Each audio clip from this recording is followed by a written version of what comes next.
Hello, hello. Hey everyone. My name's Sugi Yamagawa, and I'm VTubing my slow life hobbies in my 30s.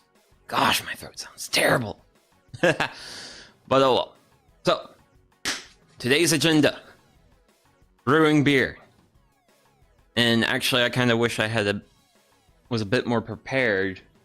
But well, at least getting like various stuff ready. But we have our malt. We have hops. And yeast is still in the refrigerator, chilling out. So, this is going to be a long day. It is going to be like a 4-hour day. So, I really want to get started. So, we're going to head over to the brew kettle.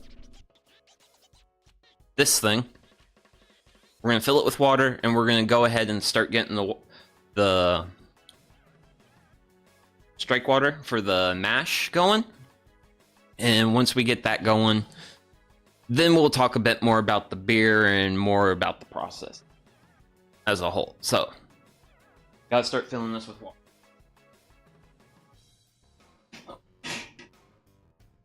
And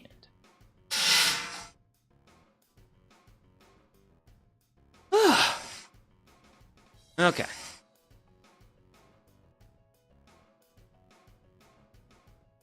But yeah, on the normal brew day, usually when I'm trying to get like all the various things together,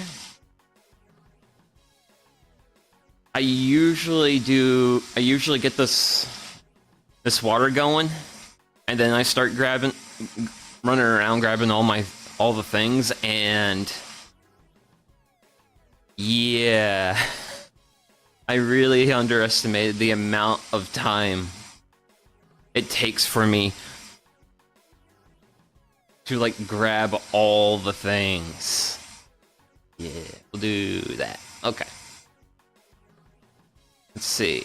How much water we got? 3 gallons. We're gonna fill this to about 6 gallons of water. And once we get that, we'll get the burner going. I think I might go ahead and also drop the thermometer in it, and because I've got a thermometer on the brew kettle. It's this round thing that my thumb's pointing at. But if I put a thermometer in it, I can actually show that to you. And so yeah, got 4 gallons of water.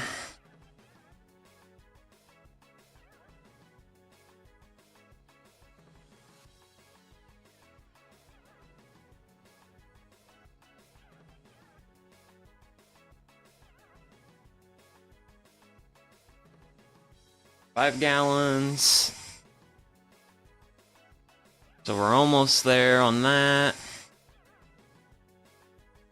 And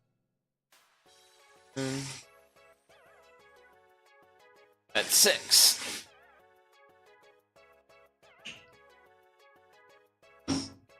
Down there. Where did I set the lighter?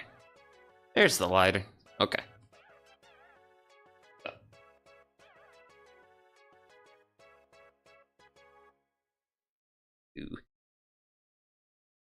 Do that.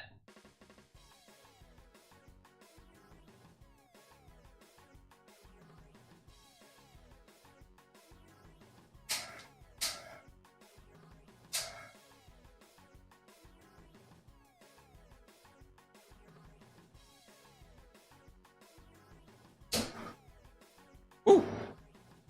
Okay, burner's running. Lighter can live there. And where's the thermometer? Here's the thermometer. So, I'll just add in there. Because I can use this thermometer to monitor it, but kind of when I'm talking about like the temperatures and what we're looking for from our strike water, I really want to have that to show you guys. So we've got this going. This is gonna take a minute, so actually we'll push. I don't wanna drop that off the bench. Push this to the side. And one of the things of preparation. I didn't really write my recipe down.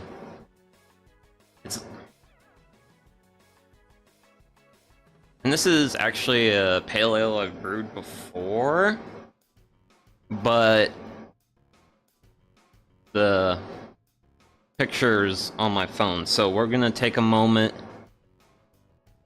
and I'll get the recipe written down and then we'll talk about it.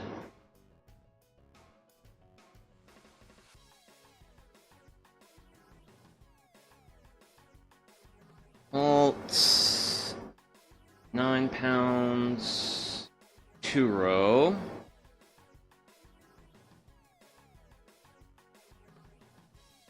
Uh,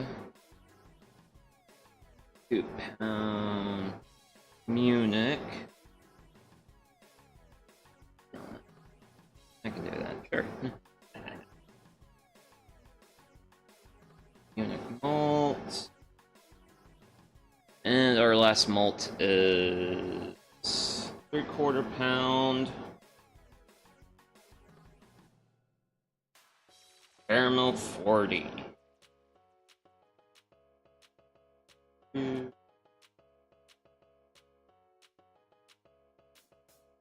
40. Okay. And our hops. We have a lot of hops. Because it's a pale ale. Hops. First hop is Centennial.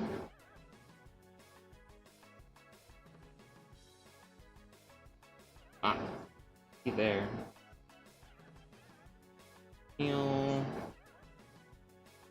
Gonna be our first hops added. That's gonna take place at the 60-minute mark. Then gotta dig through the hops. Cascade, Citra, Amarillo, Centennial. So, last time I brewed this, Centennial hops had an alpha acid of 10%. Today's hops have an alpha acid of 8.9. That's 8.9. And alpha acids are basically the bittering compounds present in the hops. And I should take a drink of water.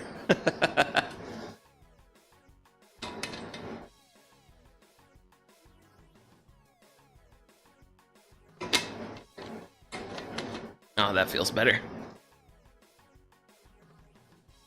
Granted, I do not like the idea of how hot the shop's gonna get today. Okay, so let's see. Can they see that? Yeah. 80 degrees ish.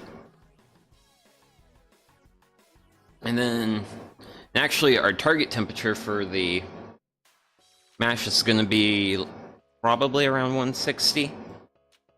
At least when we start like mashing in, but for now I'm going to just continue writing out this recipe that I should have done earlier, but it actually took me longer to get ready.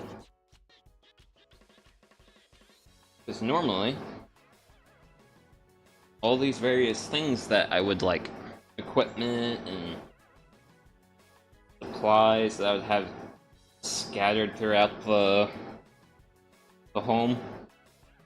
Yeah, normally I do that while I'm waiting for this water to warm up. And I do not have that luxury.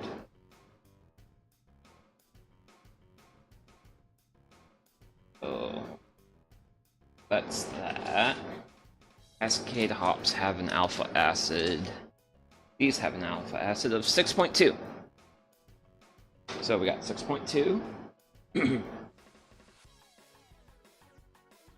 on the Cascade hops. So,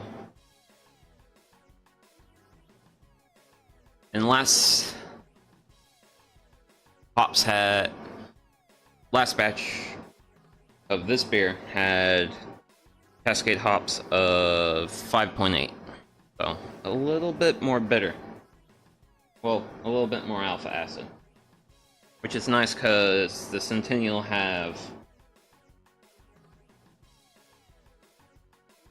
Man, my thoughts are not very coherent today. Because the Centennial is a bit lower. So that's Amarillo. Amarillo is going to be a 5-minute addition. And Amarillos are at 9.6.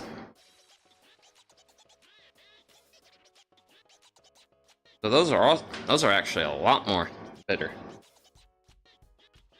Last batch had 7.7. So almost 2%.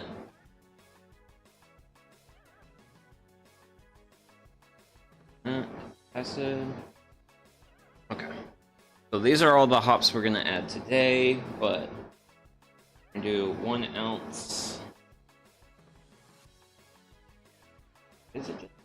Oh, because I got the Citra. So yeah, we'll just go ahead and add Amarillo again. And then this is gonna be a dry hop.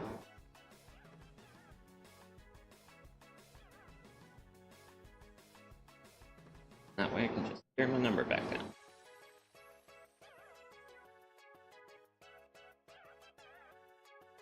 Citra is going to be next. And our last hop. Citra. This is going to be a dry hop.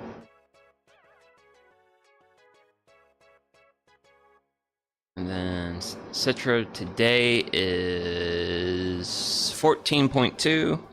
Previously was 12.6. So 0.2 alpha acid. Then the most important ingredient. Without this ingredient, we would just have sugary, bitter water. Yeast.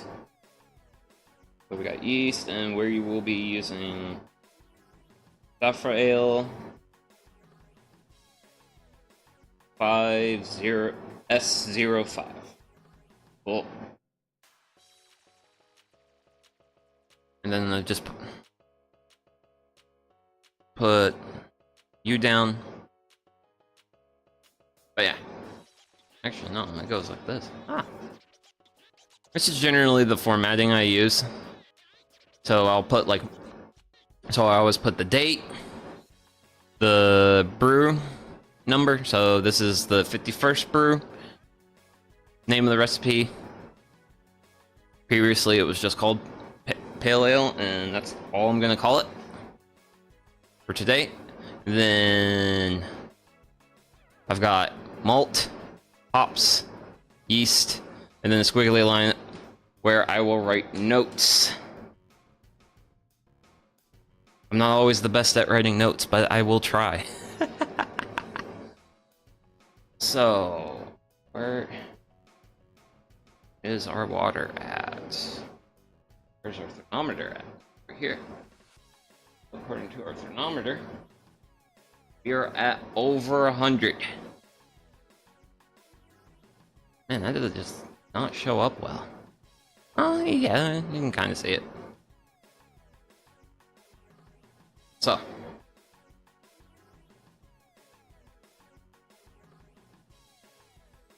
let's see where we are at in the process now. We are currently getting ready to mash.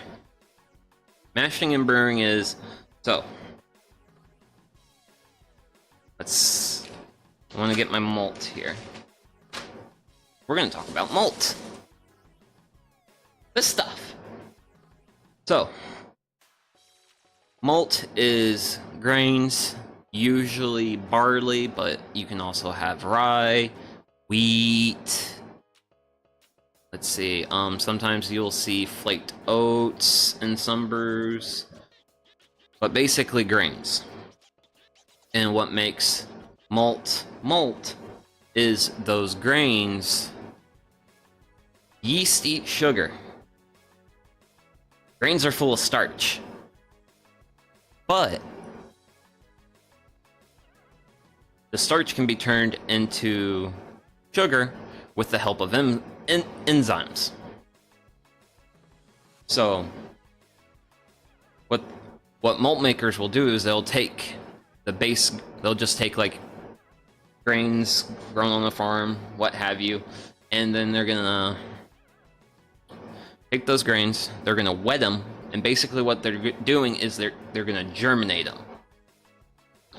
And once it germinates just enough, just a little bit, just enough to kind of like wake up the little seedling in there,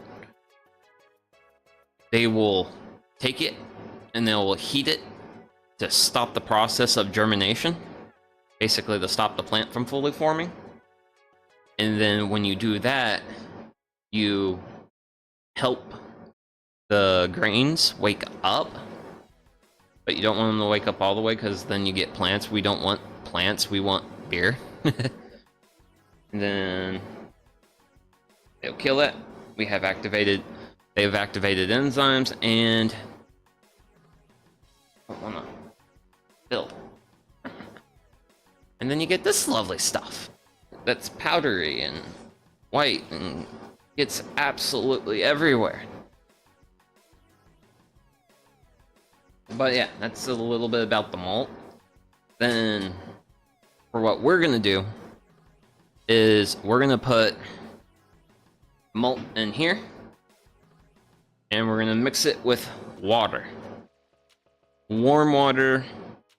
Well, some people would consider it hot if they were gonna bathe in this, but it's gonna be, let's see, for a pale ale we want probably like around 140, 145 degree temperature for the mash. But because malt's room temperature, for the mash tun is room temperature, we're gonna go in with water a bit warmer than what we got. And that water will probably be around like 160. So a big thing that's going to be happening eventually is we're going to start adding water to the mash tun with our grains in it, and then we'll start, then that's the actual start of the mash part of the process.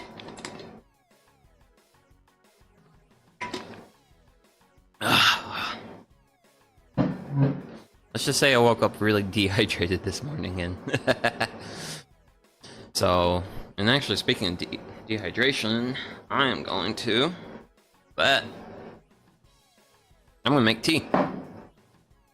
What do I make? Brew up some tea.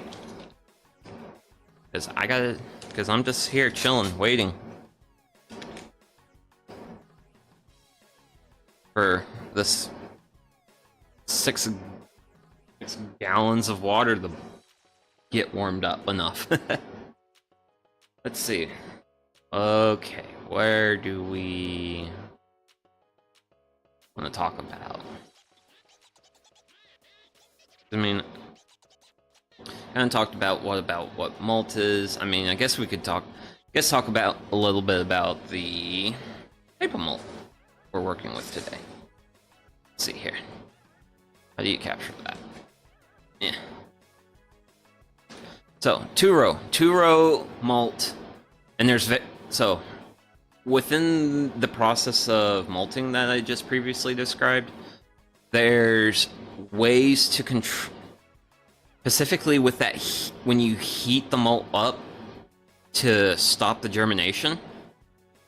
There are things you can do that will affect the flavor of the malt. Specifically, like the amount of heat and the duration of heat.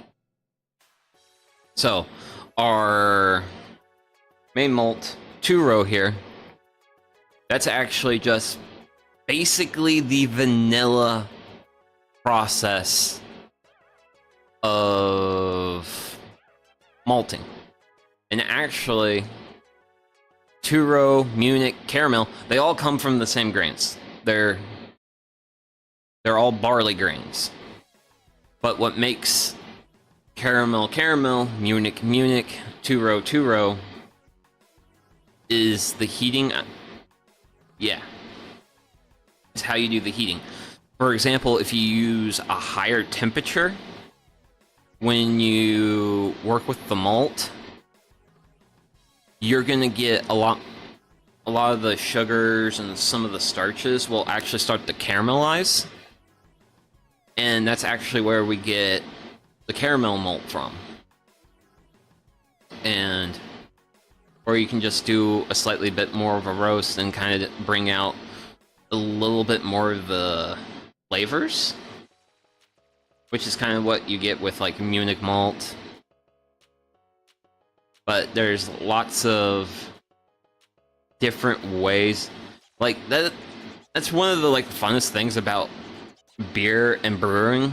Even though beer's commonly just 4 ingredients: water, malt, hops, yeast. The way these ingredients can be manipulated and the various combinations you can make with them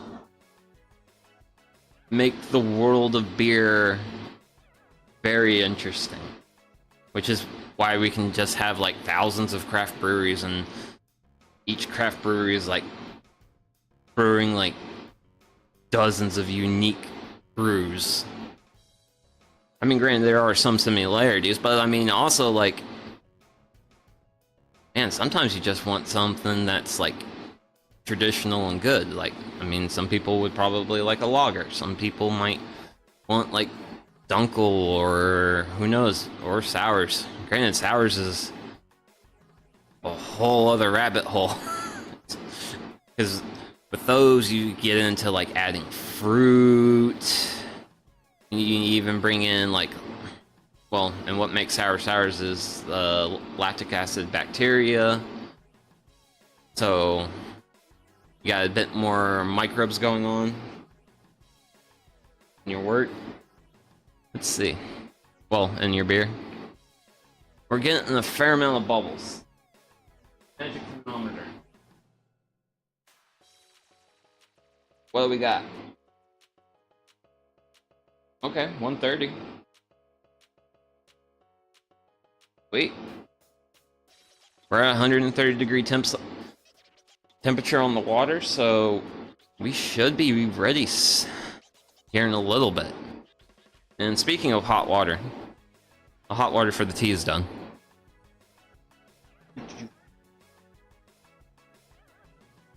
And the shop started off at 68 this morning, and due to having 6 gallons of hot water, it has now risen to 71.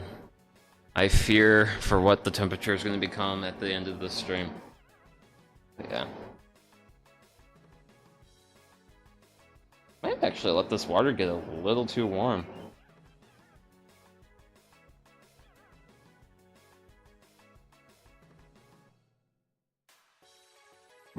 Actually, 1 second. I need to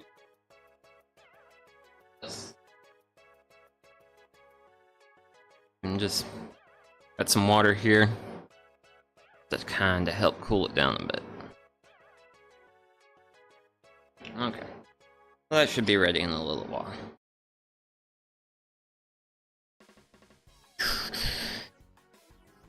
So, actually, well, just push that off to the side. This, and we'll, since that's nearing completion, we should go ahead and add the malt in. Yes.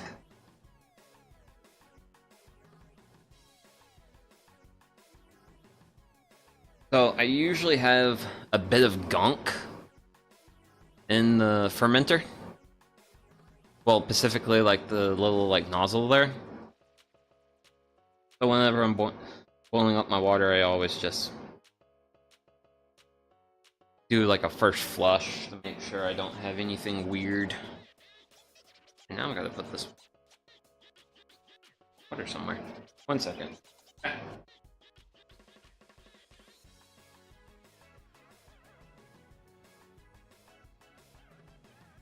Okay. So, go ahead and grab this.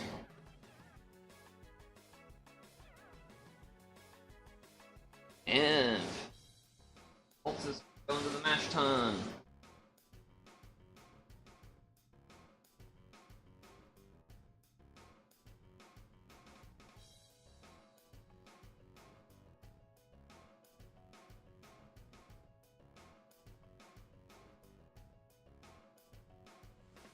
And also, just like another note on the malt. So, notice how like flowery, like flours and baking flour, and like broken up it was. Malt's actually milled. Well, it's milled ideally within a day or two of brewing.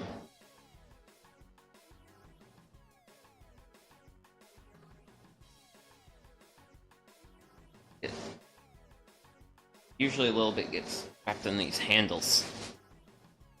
Get it all out.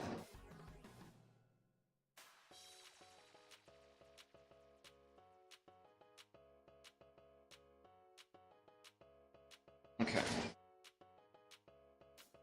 Now I can go live somewhere else. Oh. Got our malt. What is... we're probably getting to the point where I need to watch this. Okay, cool. So, we are at midway between 140 and 60. Yeah. Cool. So, we're basically just about at that point where we're ready to, like, mash in.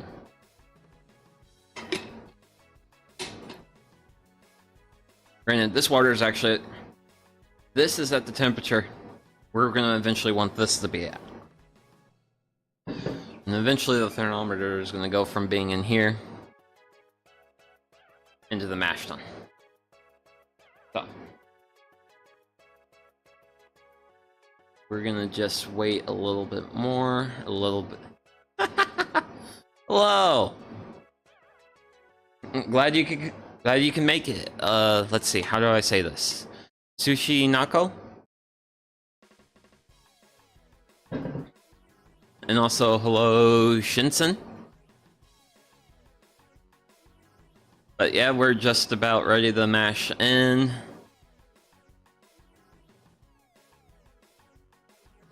Actually, what's the temperature at? What we got? You know what? That thermometer is saying 150. What do we got here?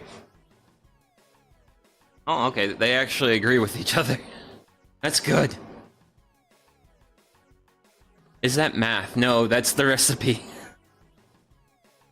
That's the recipe we got. So, we got our... Actually, let's bring this up. It causes the webcam to do weird things, but basically it is the amount of malt, which for today we've got 9 pounds 2-row, 2 pounds Munich, and 3/4. And then our hops with our hop schedule, 60 minutes, 15.5, and then a dry hop edition. But we'll probably talk more about the hops when we actually get to that point. So, let's see. Just be constantly checking the temperature on this because If it gets too hot, that's actually bad. But yeah, we're over 150 on the water. So we're gonna go ahead and start mashing it.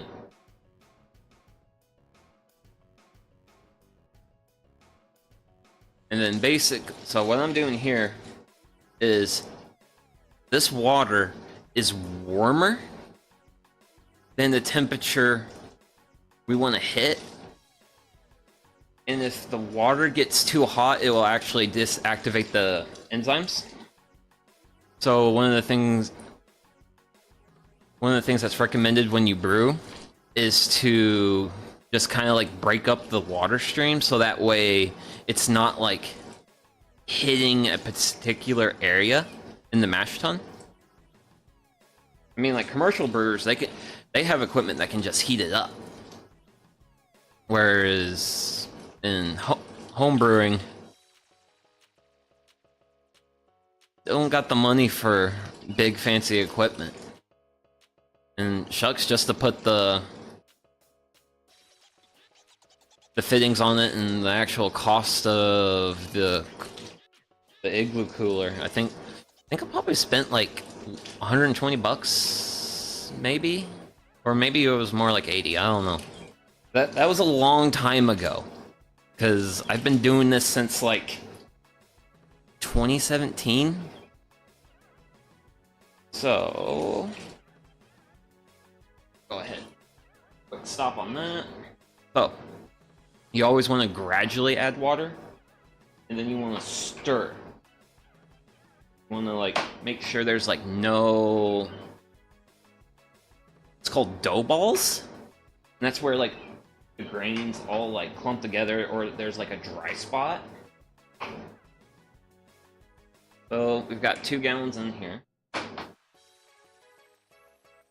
A little bit wet. But we're actually gonna aim for,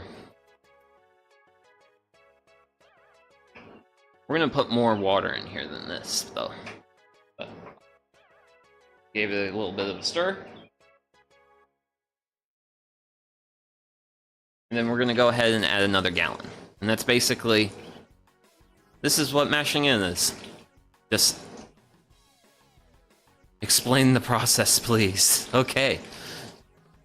So we're near the beginning of the process. We're at the point where we're trying to get the starches and the grains into a form that the yeast can use. So that basically involves wetting everything in a warm environment, and then there's enzymes in the malt that are going to convert that starch into sugar. So this is the mashing part of the process. This is where we make what's called the wort. The wort's basically beer. Wort's like pre-beer. It's beer before like yeast and stuff's added. So this is like real beginning of the process. We're gonna get sugar out of our malt. We're also gonna get some proteins. We will actually get some starch, which protein, starch in beer, that actually contributes to what's called mouthfeel, or the body of the beer. Basically, the things that make beer less like water. So, but yeah, that's where we're at. And then after we finish mashing, we're gonna go do our hops, and that is gonna be a whole hour-long process of standing next to a kettle of boiling wort. And then once the hops have been added and boiled for like an hour, we will then be ready to take the wort, chill it down, and then we'll have beer. Well, we'll chill the wort down, add yeast, and then legally it's beer, even though there's no alcohol in it at that point. because the yeast have yet to do their thing. So I'm gonna actually go ahead and add a half gallon now, because just want there to be a little extra water in there, and also want that thermometer to sit for a little bit.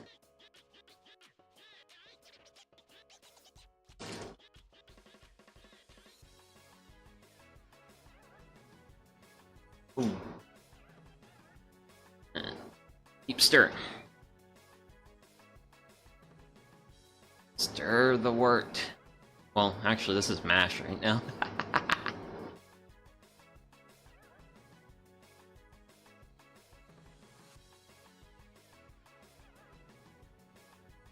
Okay. So...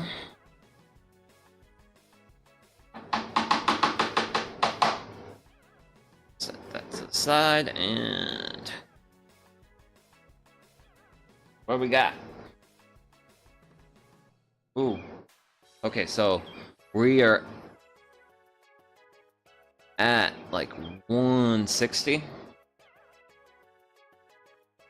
A little bit warm, so actually I'm just gonna add a quick splash of water. So one of the issues if your mash gets too warm or too hot is it will actually deactivate those enzymes, because the enzymes that we want to do their job in turning the starch into sugar, they like between 140 degrees Fahrenheit and 160 degrees Fahrenheit. And that's your temperature band. And where you fall within that temperature band will actually affect what enzymes do what stuff, because different enzymes break up starch differently and in different ways. So if you're like making like a stout, like a Guinness, where you would want more like long chain starches, you want more like body, more mouthfeel, a bit more oomph to your beer, you would actually mash at probably around 154, 153, like low 150 ranges. This is a pale ale. We're gonna want that in there. We're gonna want like around 144, 145. Splashed water in, did some stirring. Okay, so we're looking better. We're in that like 150 range right now, like mid 150. So we're good in the sense we're not deactivating our enzymes. We're not hurting our enzymes at this temperature, because if you go past that 160 mark, you deactivate, it basically kills the enzymes, and that's not good. And that's why with like the temperature, that's always why you slowly add water. And also I'm gonna just kill the burner. Okay, kill burner's off now. There you go. Which is why you always want to be, like when you're mashing, you always want to be real slow stepping up temperature. And you always want to like be real careful if you're just trying to like fine tune it like we are here now. Because earlier we were at like 155. We're aiming to be at 154. Not 154. We're aiming for 144, 145 range. So that's why I'm just splashing water in and stirring. Stirring is also good. That also help. It's good in the sense it helps even the temperatures. And as you're stirring, you're also like helping the heat to dissipate out of the wort. So, bit of a stir. And we'll see what our thermometer does.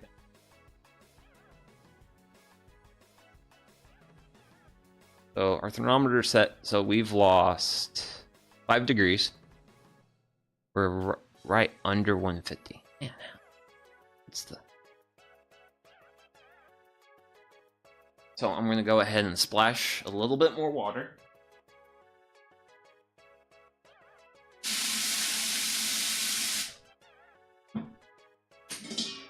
And just keep stirring. But we're going in the right direction, and most importantly, steadily going in that direction. Don't want to see a number you dislike when you're trying to like dial in your like mash temperature and then like panic and like go too far in the wrong direction. Because then it's like, because if you add too much like cold water and then you get back into, you could end up below your target. You gotta add hot water back in. It's just best to do everything gradually. Brewing is all about patience, because this whole mashing thing, this is gonna happen for an hour. The hops part is gonna happen for an hour. And then you finally get wort, you add yeast to it, and then it goes into a fermenter for 2 weeks. And then after those 2 weeks, you can bottle your beer. And then you gotta let it bottle condition for around another 2 weeks. Brewing is a patience game. Good brewing is patience and being able to clean the hell out of everything. Because if your fermenter is not clean, you could get baddies in your beer. And no one wants baddies in their beer, because then it's not good beer anymore. But we'll probably talk a little bit about that later. Ooh, okay. So, we're like in the so we're now mid 140s. Talking too much, I need water. Oh. So since I am really close to my target,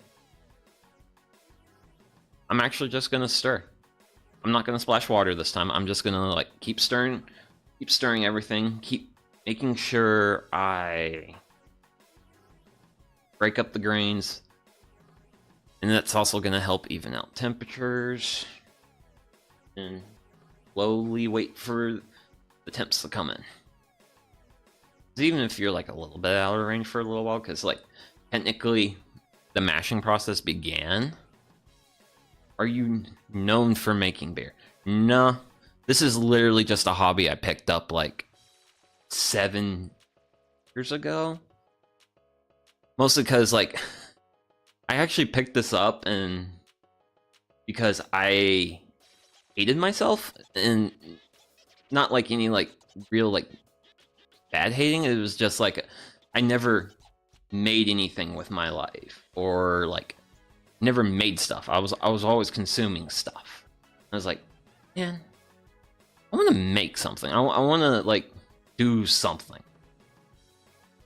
So I thought about various like home stuffs that you can make, or like what other people do.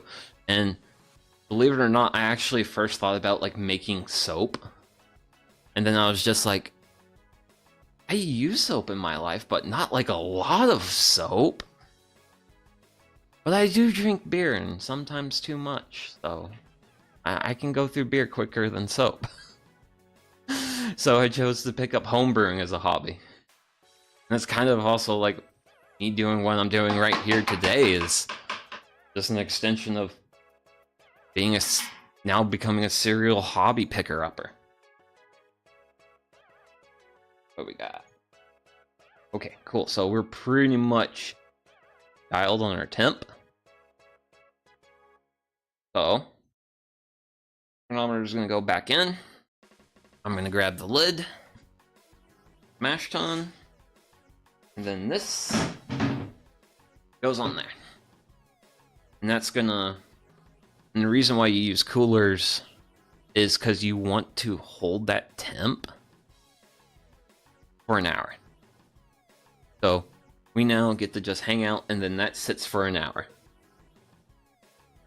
Well, granted, the mashing process already started when we first started adding water, so I'm gonna say the mash started at 8:40. So at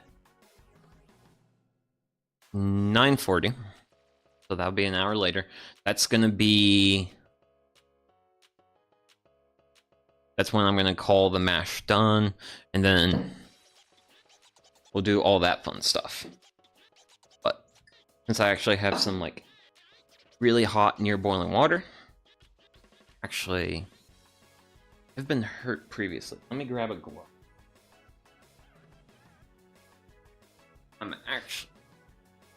Let's kick.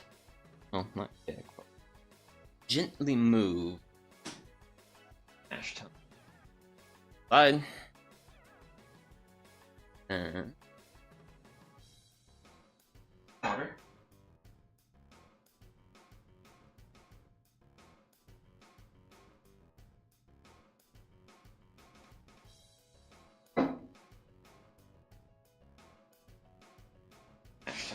Back. And then this water, piece of foil on the top. Now, if you excuse me, I'm actually gonna go grab the star of today's show.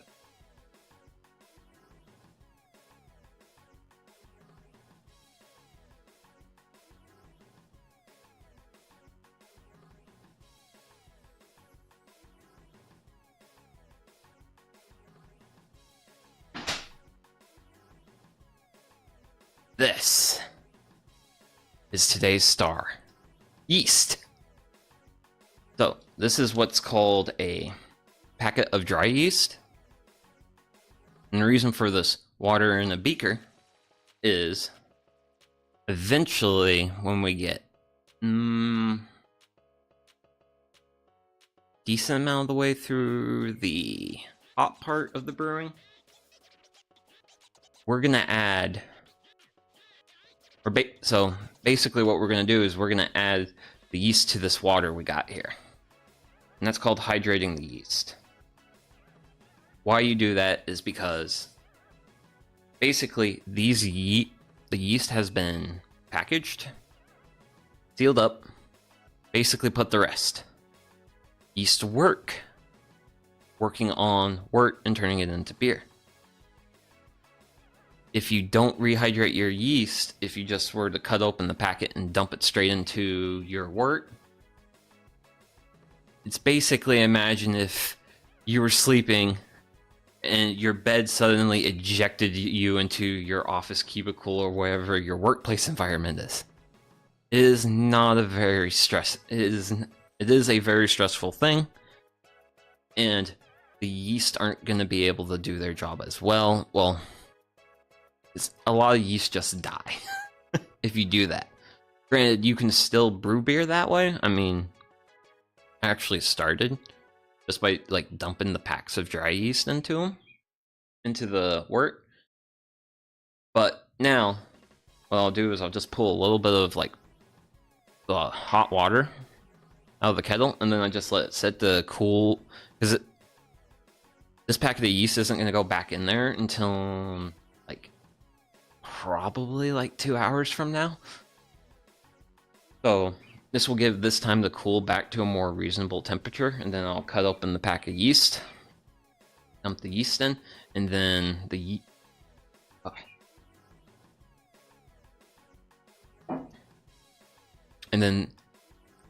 so when you hydrate the yeast, basically just put them in water, and then the yeast are basically able to just wake up and have a morning routine.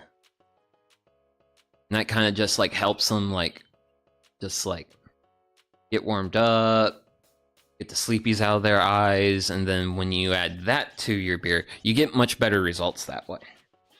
It's because you can end up with stuck fermentations, which is basically where you go in to like ferment And if you don't have enough healthy yeast in your brew, you get a stuck fermentation. And one of the things that can cause that is if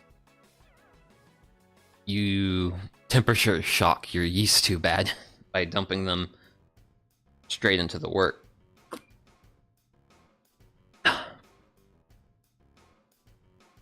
But yeah, that's the whole point of all this right here. Actually, I do want to take that off because that foil top is probably going to be warm. Yep, that's warm. Don't want the yeast to get too warm. That's why I store them in the fridge, because you don't want the... If the yeast get too warm, the yeast will die.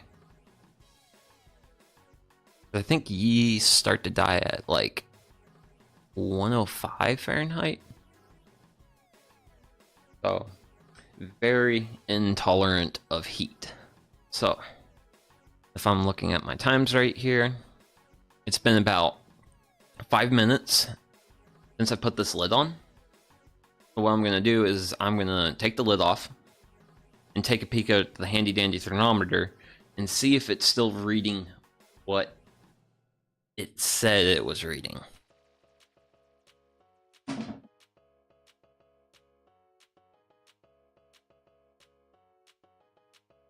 And handy says we're kind of cold. 30 something. So I'm gonna put that back in there real quick, and then I'm gonna see if we're actually cold. But yeah, like I mean, it's fine, but it'll be just see what it does. We'll give it like 2 minutes, and we'll see where it comes in at. Do I stream on Twitch? No. Well, I've been to Twitch a few times because I've seen some like there's some really cool people over there doing neat stuff, but Twitch genuinely scares me. Like I've grown up with YouTube and I'm a lot more comfortable here on YouTube. So I don't know. Maybe one of these days I might stream on Twitch, but in the now I don't see that being a thing. Might eventually get to that point, though. I don't know. I do have a friend of mine who's doing some stuff there, and who knows. I think we might do a collaboration or something at some point, but that's all like future thinking down the road type stuff. Oh, okay. That like 2 minutes.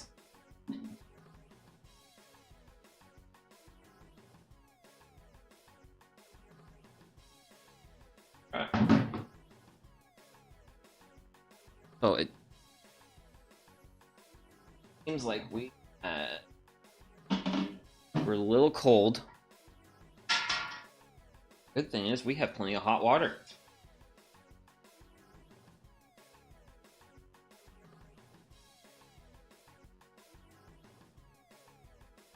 I'm just gonna add some a little bit warm water to it. Then just let it stir. Granted, one of the things why I did that like quick 2 minute test was to see if there was like a cold spot in it. So add some hot water, stirred it, let it sit, because I think it was reading like 138, which is just a hair low for our enzymes to work. So I'm just gonna add some hot water, stir it, let it set, see what we get.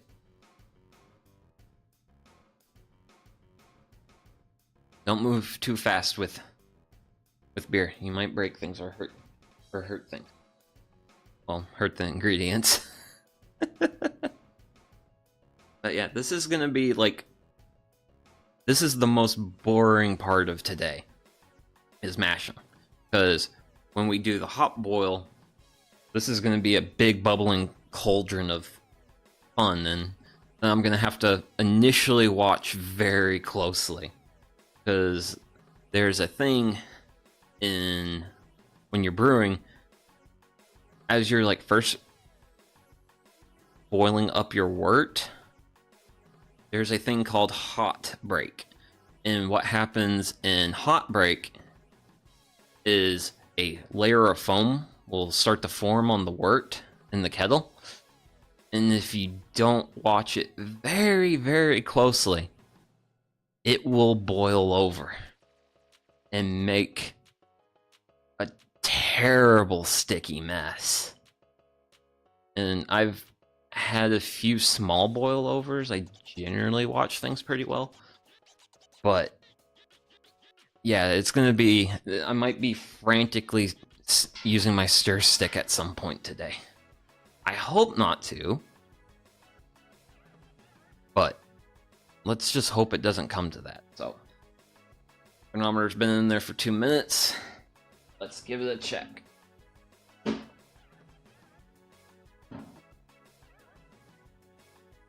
Boom, on the money. Right in that mid 40 degree.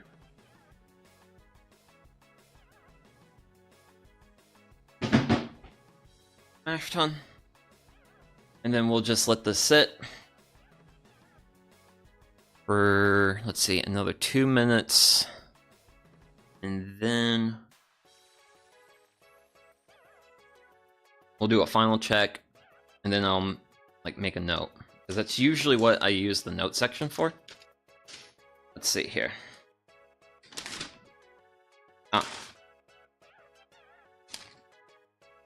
So I'll write notes like this, like I mashed in with 3.5 gallons of water at 165, and then the temp came in at like 145 after 20 minutes. That's usually what the squiggly line area is for. Especially for the mash, because this is the most like, it's like the thing you gotta be most finicky about when you're brewing. Because sometimes you go too high, sometimes you go low, and it's just like a constant trying to have to like dial the thing in.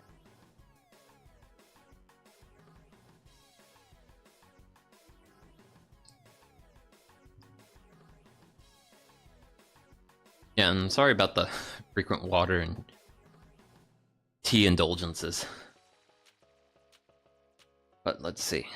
Oh, got the mashing going. Actually, I do have some brewing literature with me. And actually what I want to find is this. Let's see here. For extract brewing, I want to find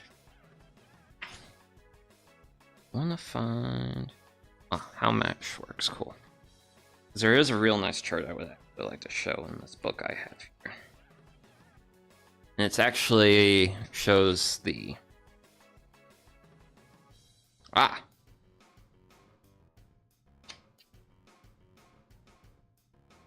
see. I can go there.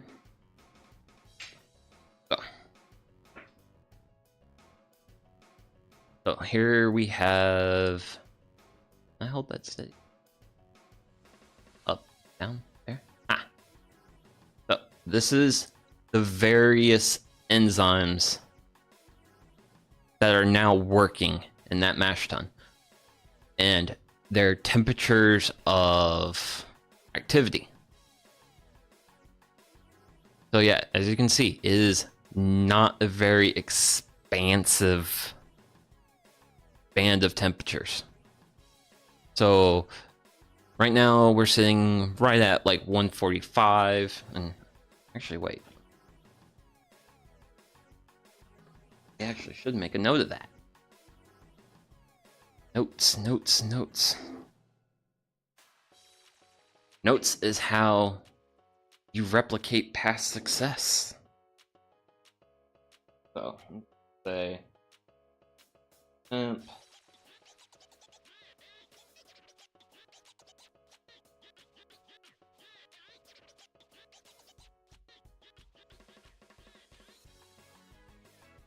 .45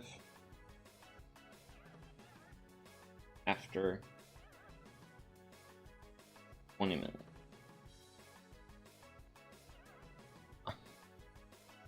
Just a note for future me. Well,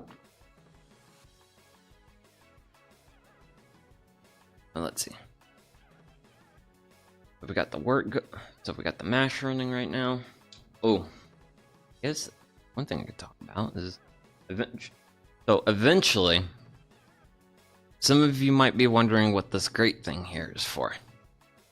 This grate thing is basically just a metal box that I'm going to put this on. Because this is going to go up here. This is just basically a riser. So I've got one great metal box thing down there. That's actually what keeps the brew kettle at enough of a height to where I can just open the valve there and it just lets water in. Well, I also need to raise the mash tun up a little bit on the workbench. So that way when I mash in, well, not mash out, I'll be able to set it here, just open up the valve and let all that sweet, sweet wort make its way into the brew kettle.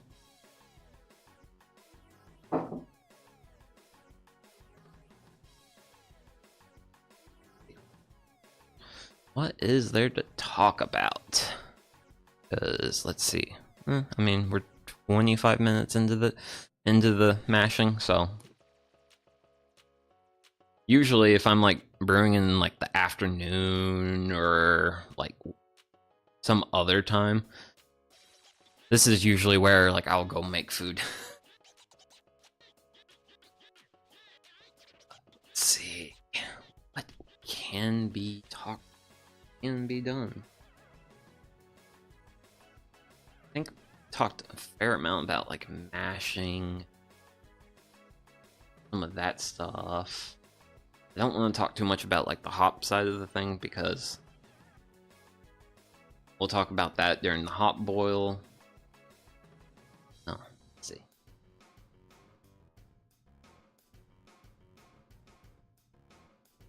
I mean, so the thermometer from earlier. Once upon a time, I was having too many of the drinky drinks while making drinky drinks, and yeah, I read the wrong side of the thermometer. I thought I was reading Fahrenheit, when in reality I was reading the Celsius side, and got really confused as to why my temperatures weren't coming in the way I thought they would.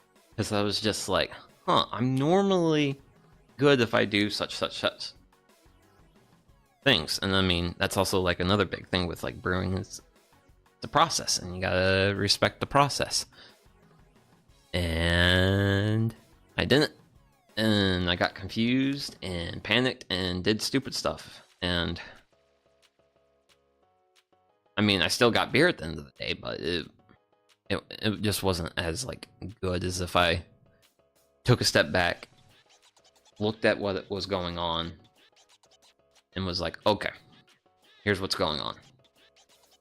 But yeah, always learn from your mistakes, because then they're no longer mistakes, they're just lessons.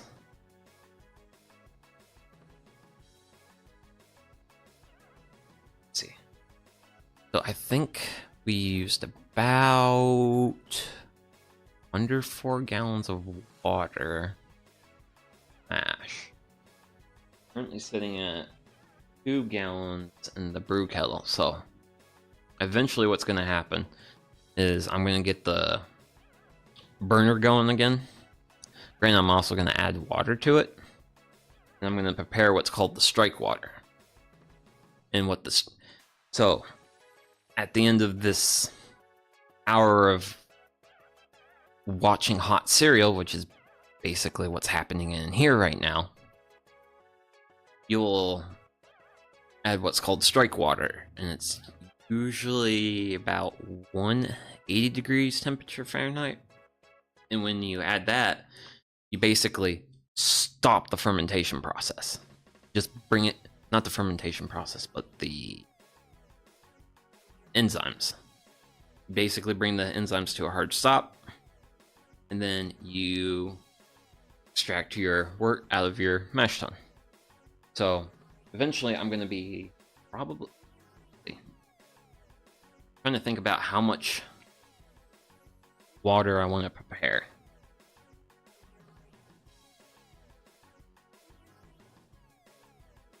Because I've got this is going to be a 5-gallon batch of beer, and I'm going to have, ideally I want to go, so when I go into the hop boil, I want to have more than 5 gallons of wort. Reason being is when you have water boiling for like an hour, you lose some to evaporation, and by some, I usually lose about half gallon to 3/4 gallon of just volume of liquid during that process. So when we mash out, I at least, bare minimal, want to have close to 6 gallons of liquid in here. So, and that's going to determine the amount of strike water I use. So, since I have roughly 4 gallons here, I'm going to need to, and the thing is, I'm not going to be able to get all 4 gallons out. So I'm thinking for my strike water, probably prepare 3.5 gallon. Probably should just go ahead and do 4. So let's see, we have officially made it through at the halfway point, and I'll just go ahead and do that. Smells good too. Oh yeah. That's a happy mash.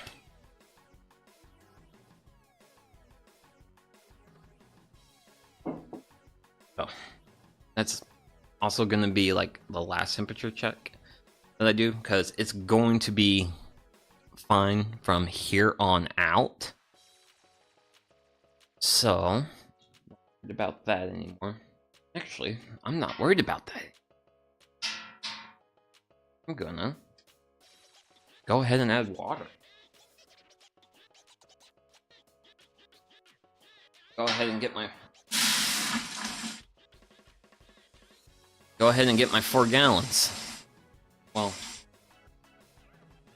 have the strike water lined up, and I'm not gonna start heating it just now because the shop's already gained 5 degrees temperature.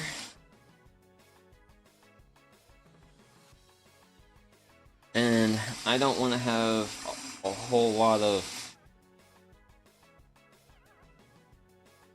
hot happening. It's been way too hot in the world. That's 4 gallon. Just barely. So we'll just add a hair more. And dunsies. So we got the strike water lined up. Let's see, when would I want to start preheating it? Probably at like the 15-minute mark. Yeah, at the 15-minute mark, we'll go ahead and we'll get the boil going, and we'll start all that fun stuff. So we'll have the boil going, then we'll get that part started. And actually, I'm looking at my ingredients. I need one thing.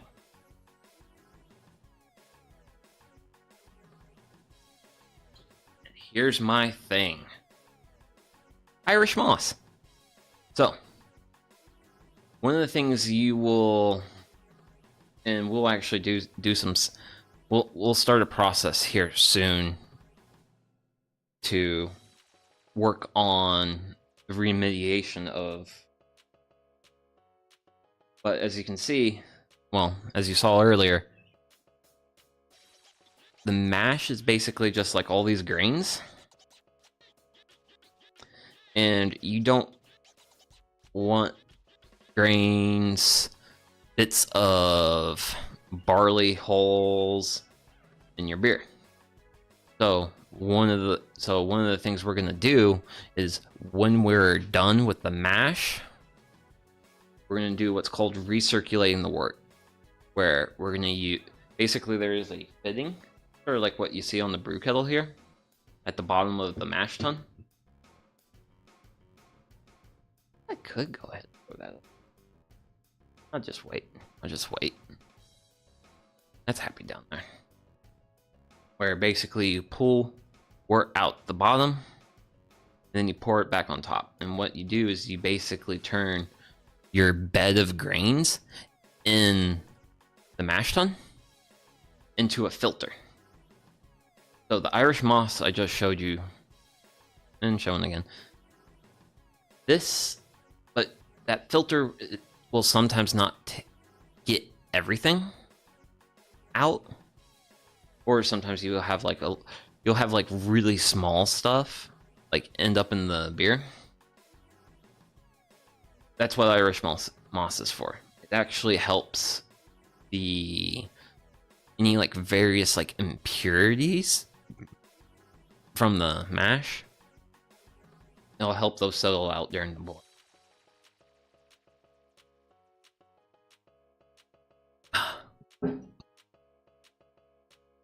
But yeah, I did not line that up earlier, and I wanted to go ahead and line that up.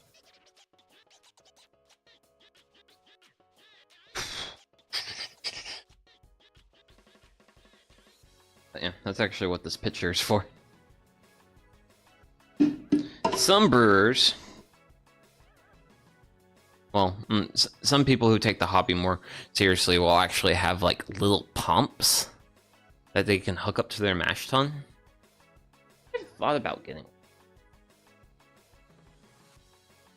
They cost money, and I have other things I want to spend money on. And it's like, so currently I brew like 8 batches of beer annually, and I don't know how I feel about, because I know those pumps aren't cheap. I think they're like $50 to $100, and it's like, okay, if I get this thing, I'm going to use it 15, 20-ish minutes 8 times a year. Do I want that?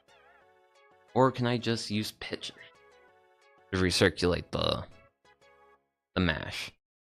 Like, I'll just go ahead and live with what I'm already doing, because it works. And it doesn't involve spending money. Granted, it'd probably be a reasonably okay quality of life purchase, but I'm sure there's like better things I could do in terms of like quality of life stuff. And I think that's probably one of the better quality of life things that I could do as far as like my homebrew setup. And actually, so when you work with just like the raw grains, like what we're doing today, this is called all grain brewing. There's actually another type of brewing that you can do at home that's called, you can actually get, it's basically like a canister, and it's, well, canister, or like a plastic thing. It's basically like a can of really thick syrup, and it's actually it's basically concentrated wort that you can then heat up, add water to, do your hot boil, and you can brew that way, which actually is a good way if you want to get out of using, if you're a bit like limited on a budget, or if you're just getting into brewing, that's actually like a really good route to go, because then you have less upfront cost in terms of like equipment, because this fun brew kettle was $120 7 years ago, and I don't know how informed all you are here on metal prices, but they have only went up since then. And I do not want to think about it. Actually, I have Google. I'm curious. What is... Let's see. That's an 8-gallon brew kettle. So, 8-gallon...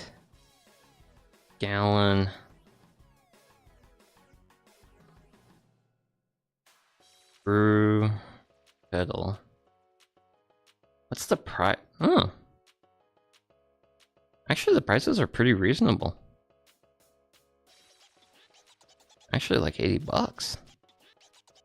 And did I really spend 100 something on that? Okay. Well, I mean, that at least makes like a hobby more accessible. But yeah, so also reason, so you can basically buy your wort pre-made in concentrate form. But when you do that, it's a more expensive way to brew. All grain is definitely like the cheapest. Like, I mean, you can get, if you were like doing like bulk buys and stuff, you can get like malt for like under $2 a pound. But at my local homebrew shop, it's $2 a pound for the malt. And I was actually surprised at the price, that the shop proprietor didn't raise the price with like all the inflation and stuff, because I'm sure all this stuff has really hurt his bottom line in a couple of ways, but he hasn't raised the price on like the malt or the hops, because malt's like, well, other than water, of course, malt's like one of the cheaper ingredients. And actually, do I want to Google what a canister of malt extract goes for? Just for like some like price comparisons. Malt extract. Okay. Oh yeah, you can also buy it in powdered form too. But yeah, like to get enough malt extract for a beer like this, you would probably have to spend like $25. With all grain, I spent, let's see, we got 12 pounds of grain, $2 a bit. Oh, that's also like, also this price, damn it.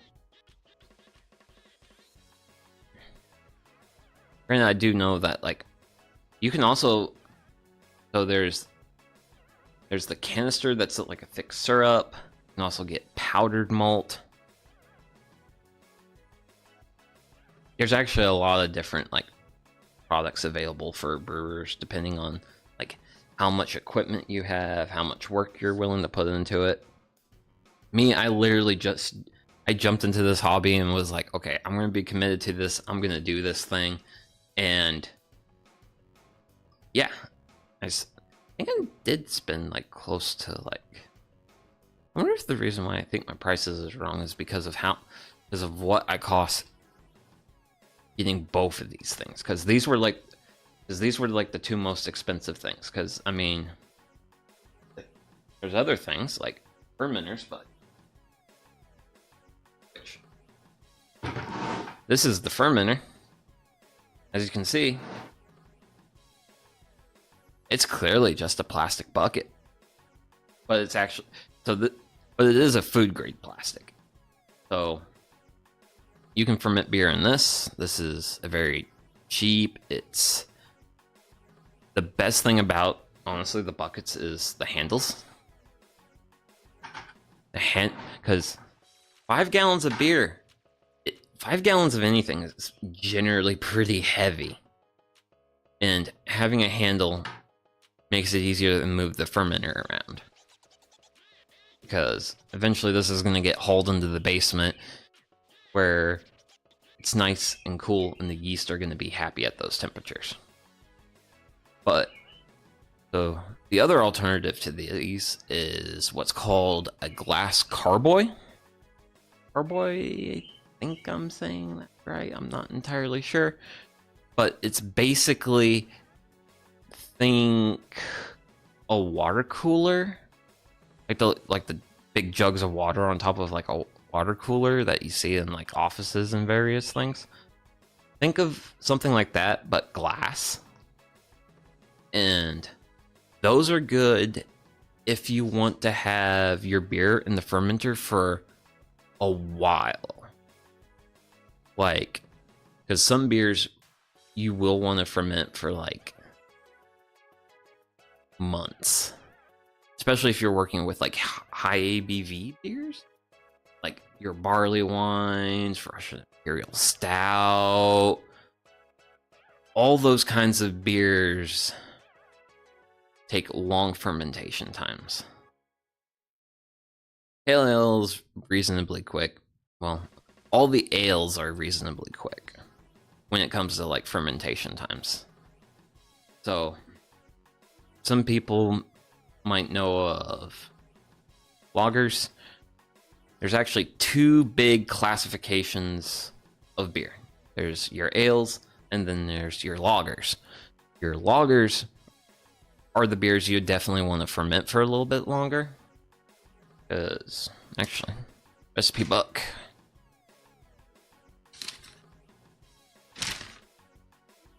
I make that.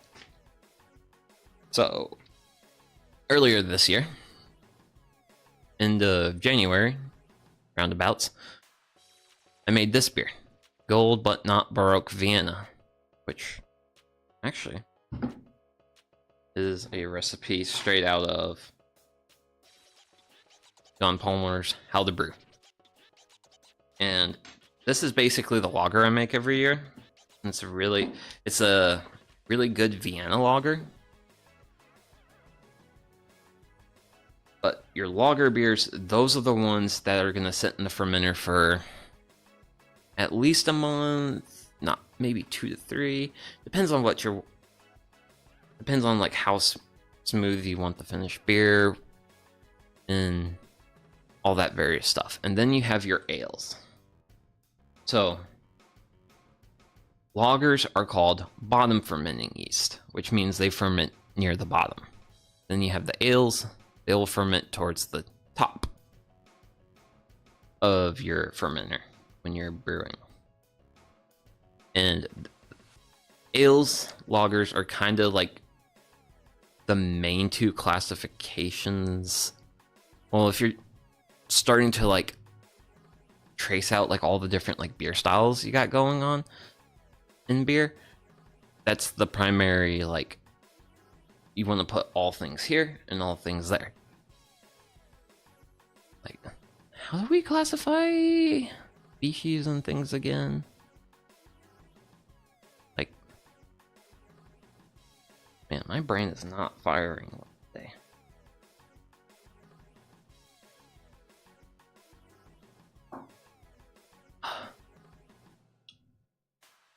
But yeah, ales and lagers are your two main classifications.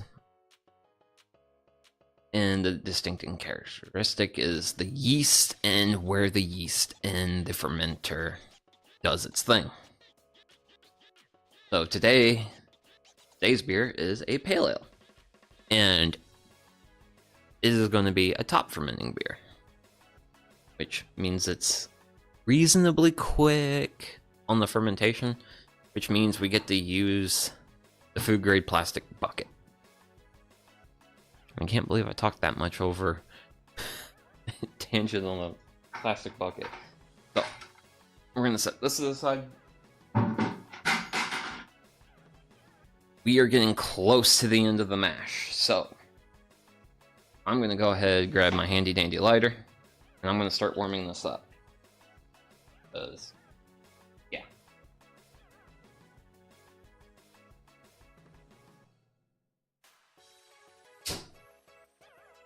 there we go.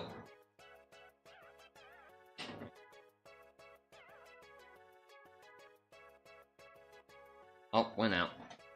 Hey!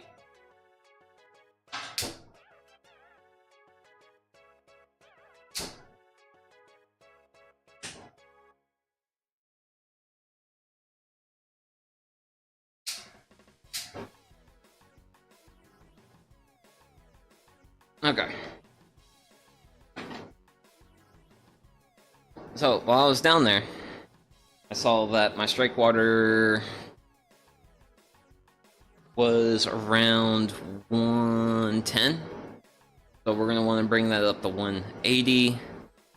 Hopefully that happens in like 10 minutes. If it doesn't, we can just let that continue to run while we look forward to recirculating wort, which is going to be a whole fun thing. But let's see how, because recirculating the wort, you usually spend about 15 minutes doing that.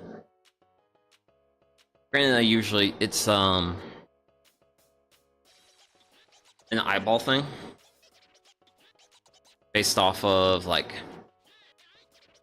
how much floaty bits I'll be seeing in the wort, because like initially this wort, when we take it out of this mash tun, is gonna have a lot of floaty bits.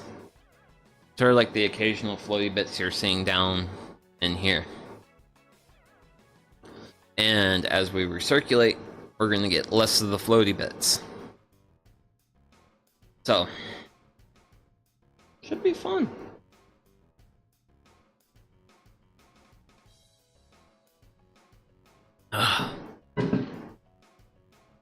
Yay, we only got 9 more minutes on the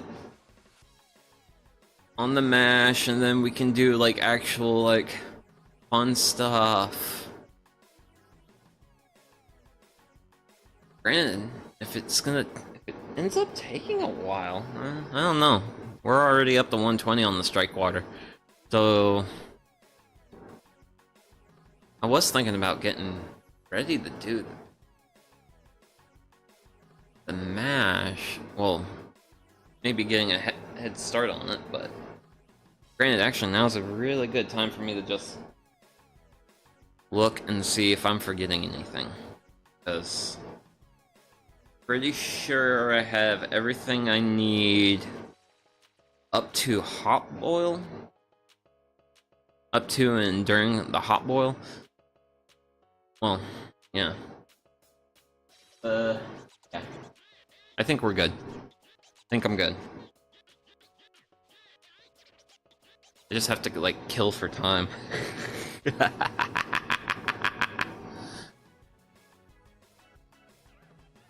But at least we're near the end of the boring part, and then things are gonna start to get a lot more like active and exciting.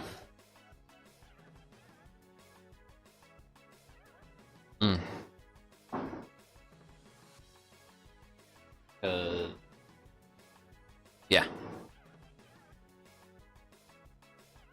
Now, granted, so originally when I was thinking about doing this stream, I was actually gonna like bring out some past homebrews, and yeah, I may not have the best relationship with alcohol, but I am not gonna be drinking at 9 a.m. Granted, if this stream ends up, if we're still here at noon, I'll probably bring a beer out and like show it and talk about it and all that fun stuff. So, actually, why's my wrist? Change this back over to where we are for today. 6 more minutes.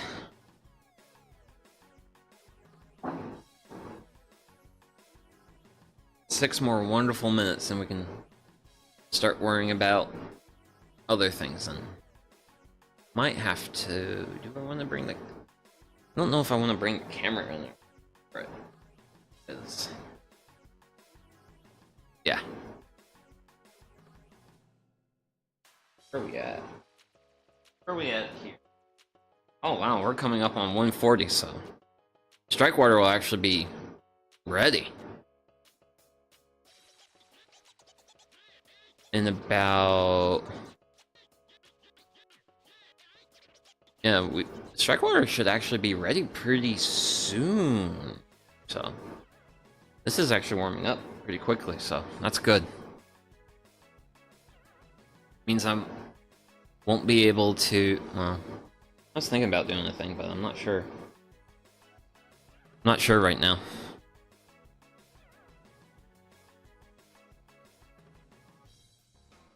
But yeah, this actually should be a pretty good, I'm trying to think about the view I want to show. So I won't be able to showcase, well, I'll do a top-down view once the mash is done, but I won't be, there's a certain limit to what I can show of recirculating, simply due to me not wanting to adjust my webcam too much. So, but I'm actually trying to think about my placement of things, and it should be in a good spot for actually showcasing the wort recirculating. So, and actually, so we're gonna use, well, you brush to the side. You're gonna get used.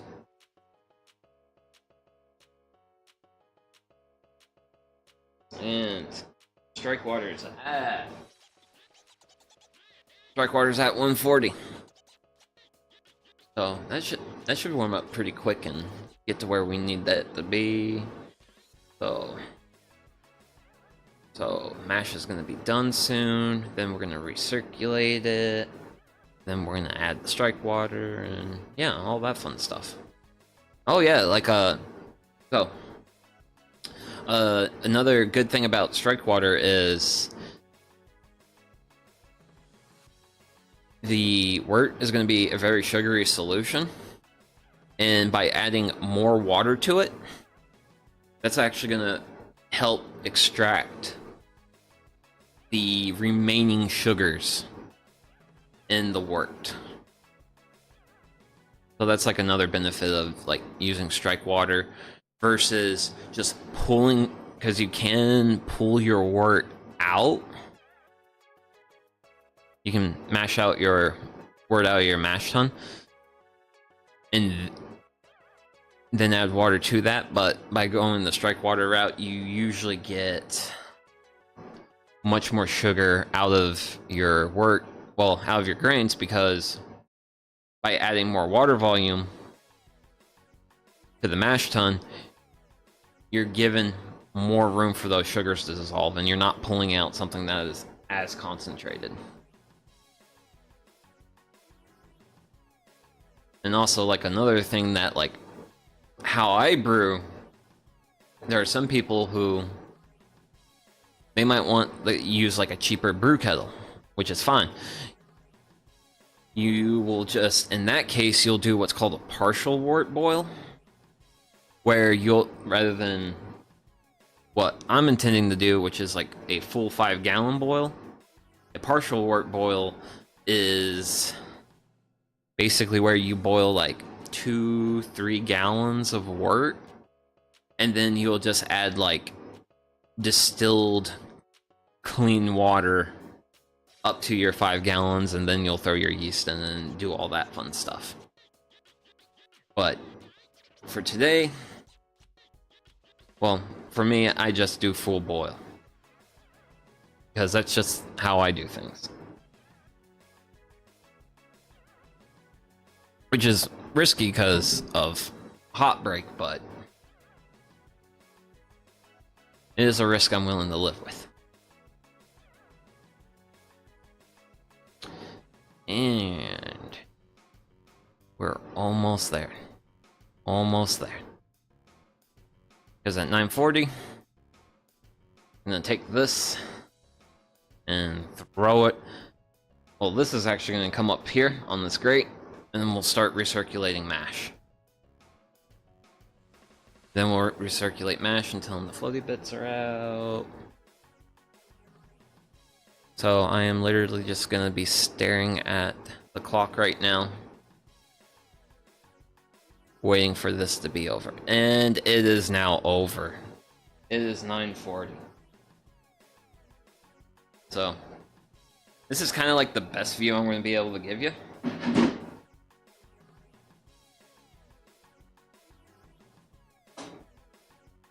Yeah, okay, that's fine. So that's work. This is the beginning of beer. And it smells like hot cereal. It's just grains and hot water. Actually, okay, so the lid's gonna go over there. I got the thermometer out. Time for a lift.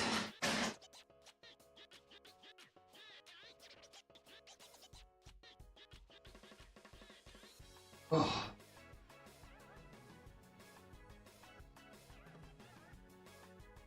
Webcam. Oh man, great view.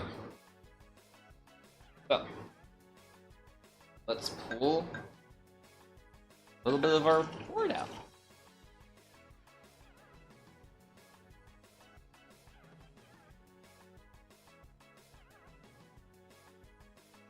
But yeah, this is the beginning of beer. So, yeah, usually the first couple of like pours, if you will, that you get out of this look really, really, really soupy. So,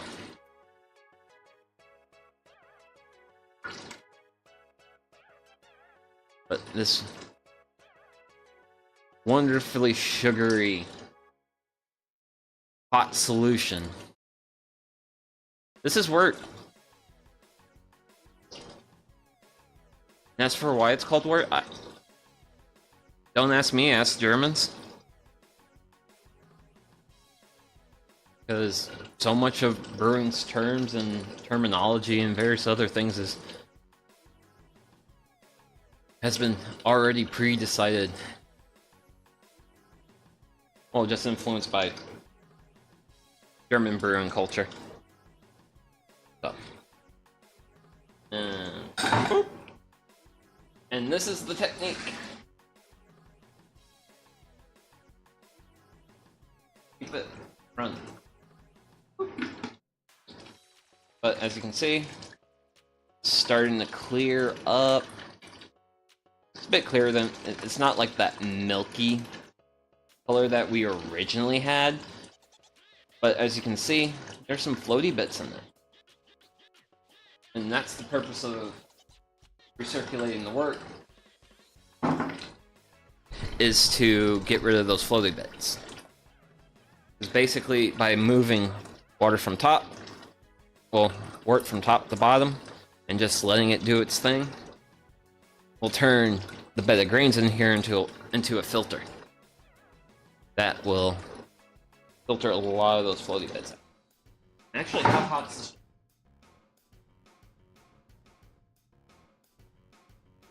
160, 170, so strike water is almost where we want it to be, temperature-wise.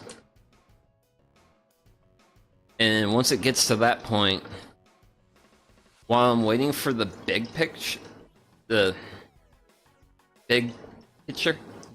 words to fill, I'm probably going to use my small like measuring cup to pull water out of the brew kettle and into the top of this.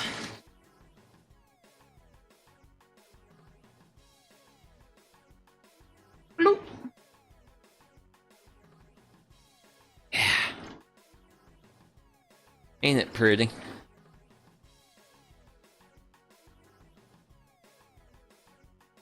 And the color looks like a little too dark for a pale ale. That's also because Well, this stuff's gonna get diluted with the strike water, so.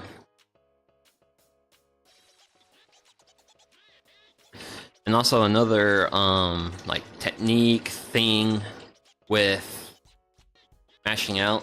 You might notice that my valve is probably only like half open. The reason for that is you don't want too much of a flow when you first open up your when you first start doing this,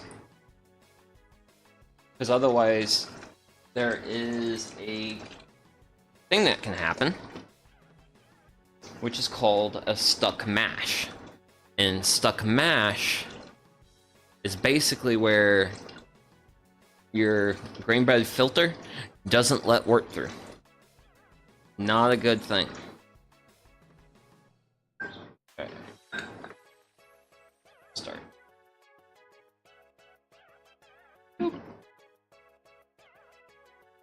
So, what do we got? And ooh. So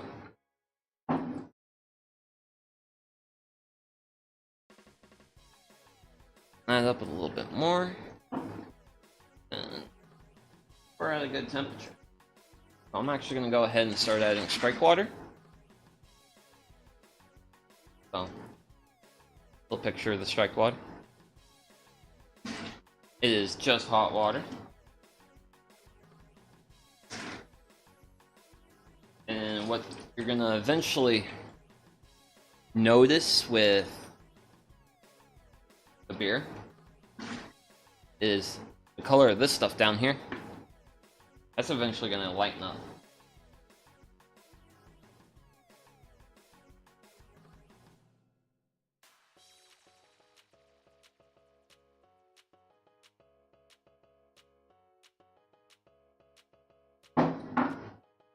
Strike water we got. So our fill level's probably at like 5 gallons inside the mash tun. And I've still got plenty of water there. Slowly open you up a bit more.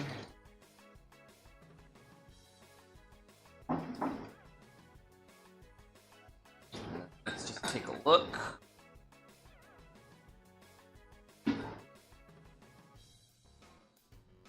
Purposes. Boom. So let's see what we got. A few floaty bits in there. So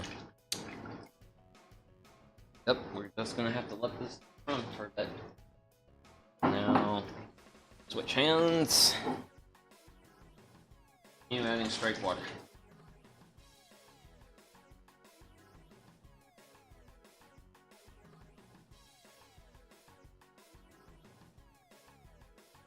But yeah, as you can see, if I had a pump to just do this part, it'd be really easy, but this homestead operates on a budget. Also, this isn't like the worst thing in the world to do. Just standing over this vat of boiling water is not particularly fun.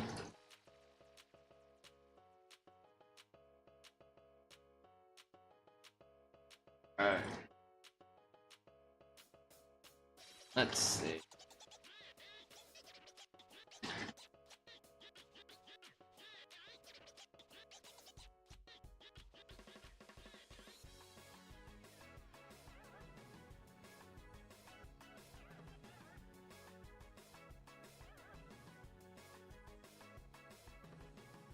Got half.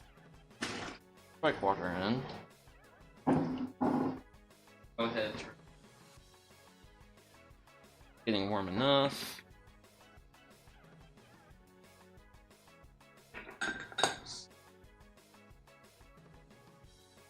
Kinda wish I had a bit more flow too. here. But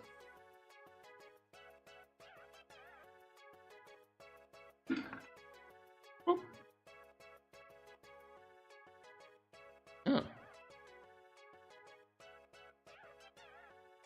It's looking better. And I just really don't like that flow rate. Wait, am I getting...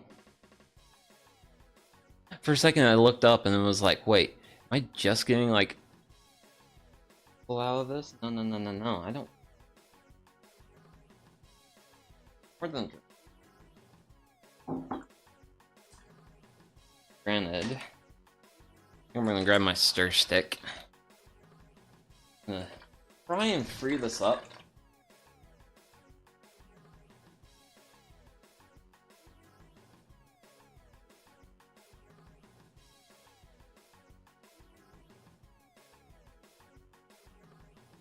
Ooh. That's better. Okay.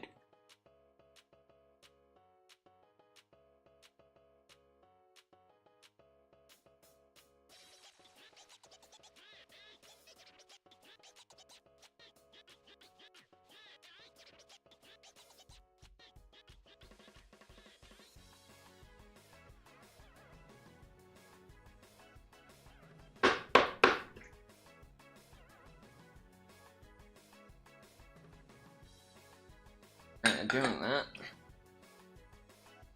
probably muddied it. More interesting, better flow rate.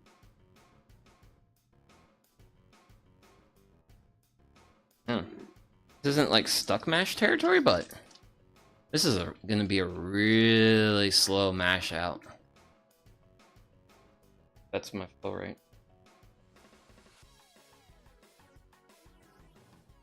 That is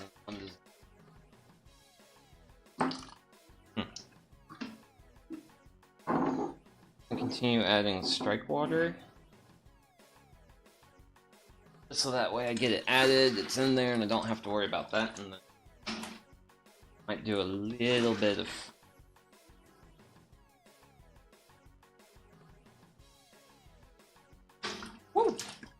left some water on the hand.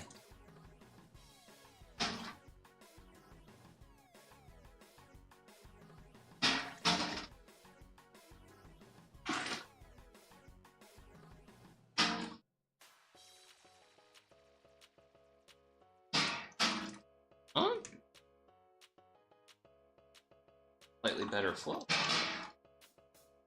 Right out of the mash tun.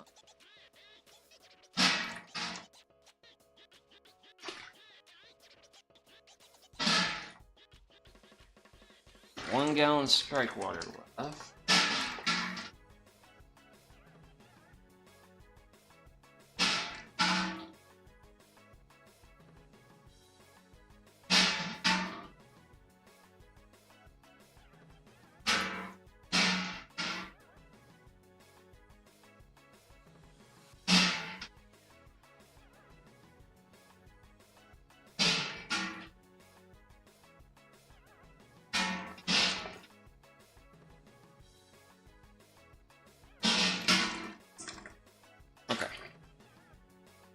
That's going to be the end of...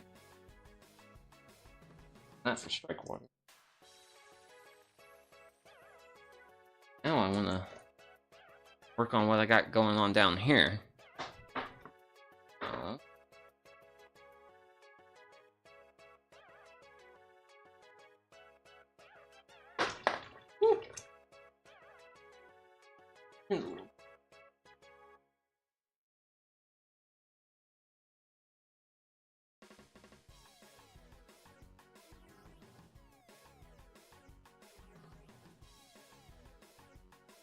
That's fine.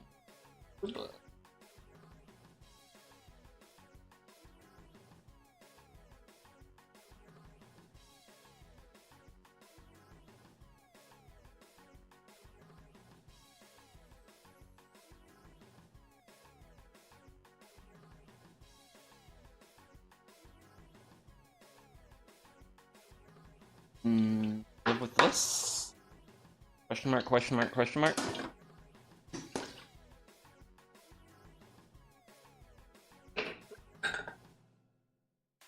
Ash today.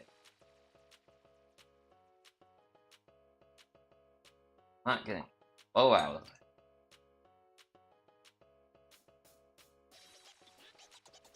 Oh, it does a lot better. But yeah. You can see that now that the strike water's in, we got a nice lighter color to it. Definitely closer to the color what we want our beer to look like.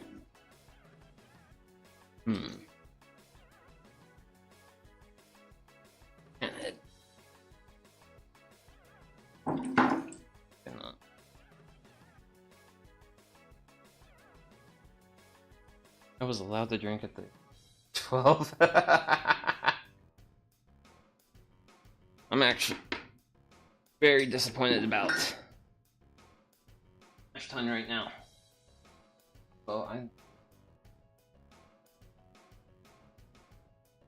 for the pot.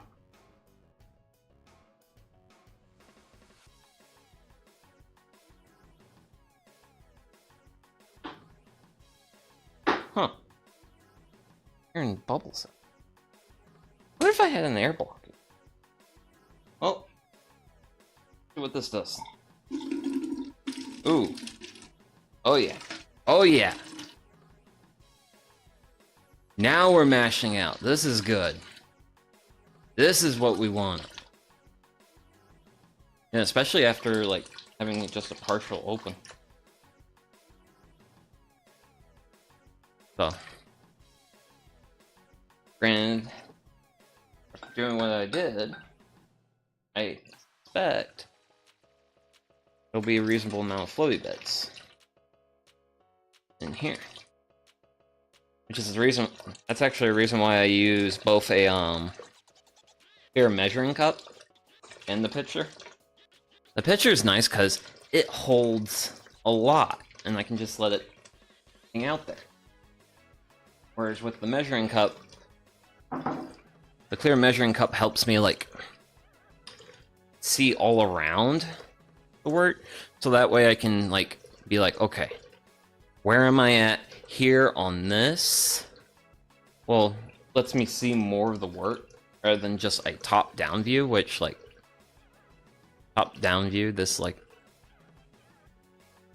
vaguely delicious. Oh yeah, bit of a fun fact. So this wort right now, it's actually it's sweet. It's full of a lot of nutrients and stuff. And I hear that people in South America, well, women in South America will actually like drink it as like a pregnancy drink. Wait, see?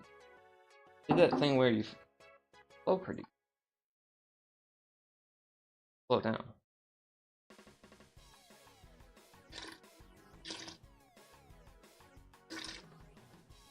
Hopefully it maintains that.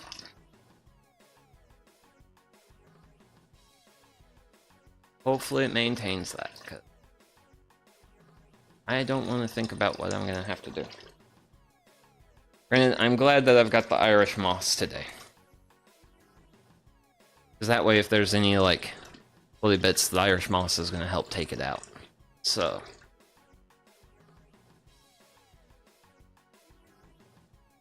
I think we'll go ahead. We'll let this fill up a little bit. Well, like halfway or so. We'll just, like, let it run for a little while. And then I'll take a sample. Evaluate it with the clear cup. And if we're good, I'll get the last bit of water out of here, and then we will start mashing in.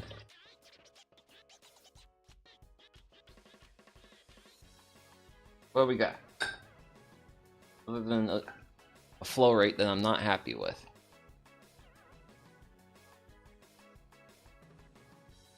Boop.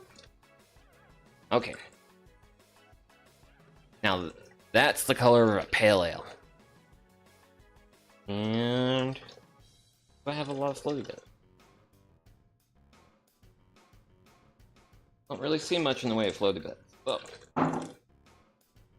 we'll say that QC passed.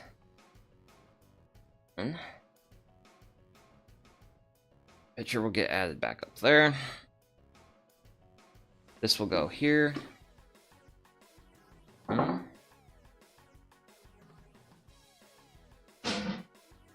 tip. Yeah, this will do. This will let me get the rest of the water out.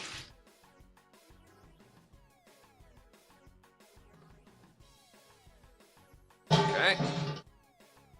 Got rest of the strike water. Mash tun.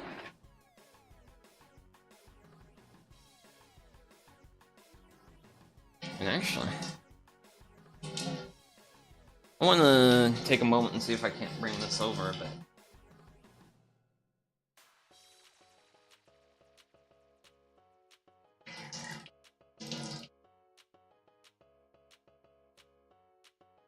Kind of get a bit of a, if we can't get a better view of the brew kettle.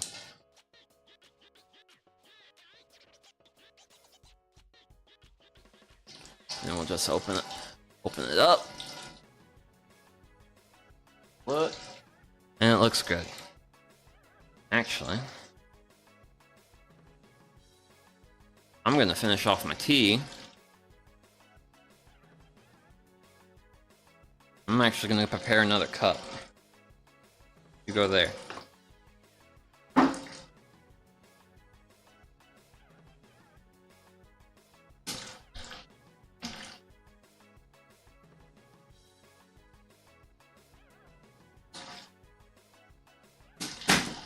Okay. Actually, where are my tea bags at? Oh yeah. We're gonna rock some English breakfast black tea.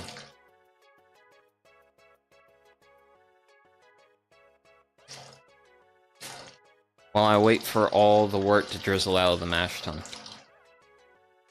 Granted, once we get to about... Once we hit the gallon mark in here... Granted, can I bring... Maybe just a... tilt. There. That's a bit better. That's better. That's a better viewing angle. But yeah, once we get to a gallon of wort in the brew kettle, I'll go ahead and start the burner so that way we can start getting all this wonderful, wonderful bare bones, the beginning of beer, boiling.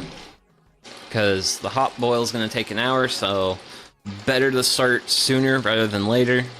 Oh, another note. Another side benefit of using strike water is, so when we mash, today we mashed at about 140 degrees Fahrenheit. We went in with 180 degree strike water. Water boils at 212. So using strike water helps step up the temperature and will actually help reduce the amount of time it takes for us to get to a boil. Because you actually have to have your wort at like a good boil. Not necessarily roaring boil, because this stuff is sticky and will get everywhere if it gets to that vigorous of a boil.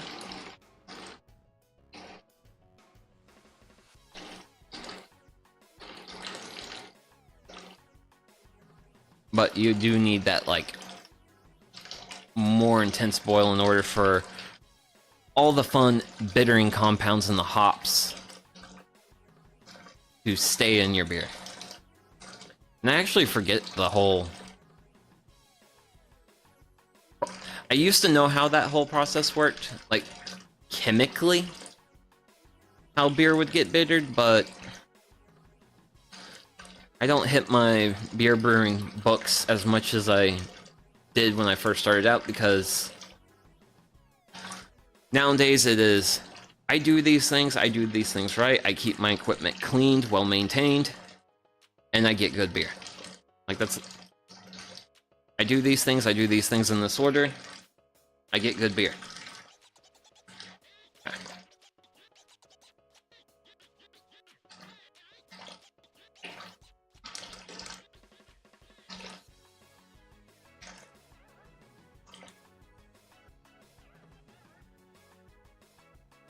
Okay. And we've hit our magic mark, so I'm gonna go ahead and get the burner going.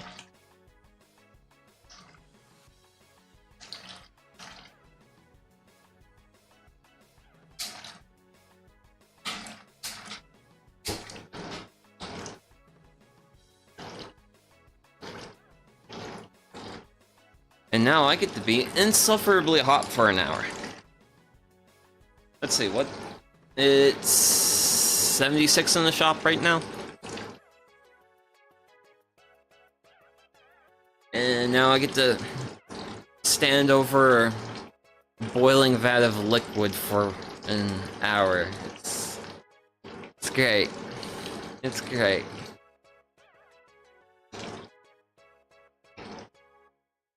Let's see. How much? Oh yeah. There's still lots of liquid in the mash tun.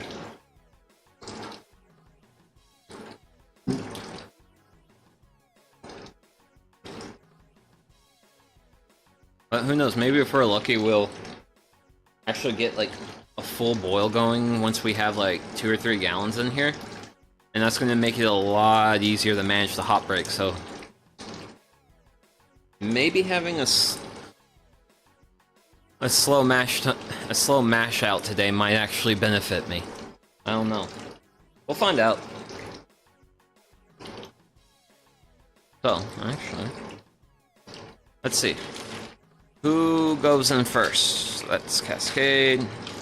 So, this is gonna be our first hop of the day. And we're not like at that point yet, but let's see.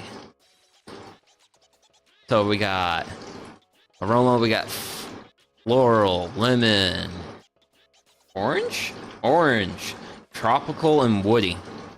So Centennial hop is a pretty, I don't want to use basic, but it's kind of, it's a really good go-to hop, especially if you're brewing an IPA, a pale ale, anything like that. It's really good, like, base hop. So, going back to the recipe, like, I'd actually like to let this sit over here for a minute, if possible. Can I do that? Or would that do bad things? I don't know, it might do bad things. So I can't show the full thing because the mash tun's in the way, but as you can see, we have 60 minutes, 15 minutes, 5 minutes, and then dry hop. This is called a hop schedule. So your first hops that you're gonna add, which is our Centennial, those are also called the bittering hops. So the bitterness in the beer will come from those hops. Whereas the Cascade and Amarillo hops, those are actually going to be added later. So a lot of the those are called aromatic. Those are the hops that are gonna more contribute, like, the more subtle flavor, like the aroma. Yeah, aroma. So with the long boil time, you will lose a lot of those, because any like chemical that easily gets into the air and you can like smell or something. Those don't make it through the boil. So you always want to add those things towards the end. So that way, so if you get more, if you want to have like more like, not the floral notes, but a lot of the more, I don't want to say, I don't want to use the expression make the beer smell good, but I'm definitely not in my best headspace today, but some of the more nose notes, if you will, of the beer. So, we've got 2 gallons of wort in the kettle, and I'm sure you can notice that we slowly have a foam starting. That foam is gonna get thicker and thicker. And eventually it's gonna get to a point where it's gonna be a solid sheet. And so the boil coming through the foam is called the hot break.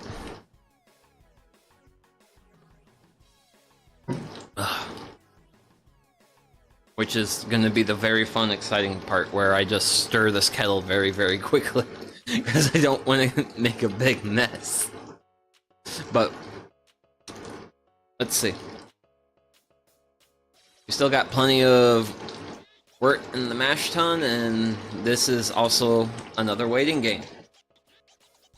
Brewing is a lot of do a thing, now you wait. Do a thing, now you wait. While also keeping tabs on it, because if you take your eyes off of it, bad stuff might happen.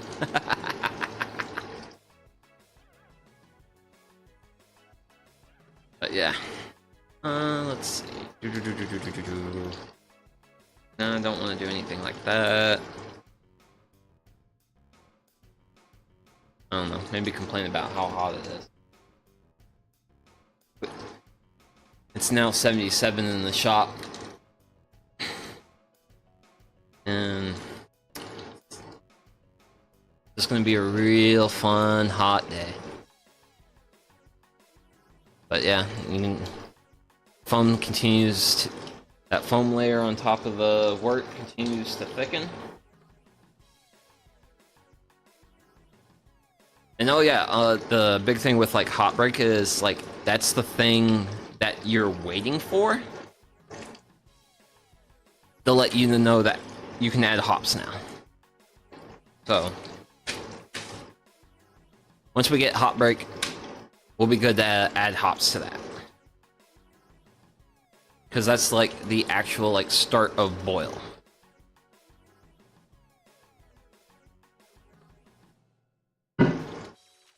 And so we'll do that. We'll have the boil happening, and then after the boil concludes for an hour, we will have to chill the wort down. And once the wort's chilled down, put it in the fermenter and add yeast. And that'll be it. Other than the cornucopious amount of cleaning I'm gonna have to do. Actually, no, I'll be fine. I was just thinking if I wanted to like get a bucket or something to clean out the mash tun. Which actually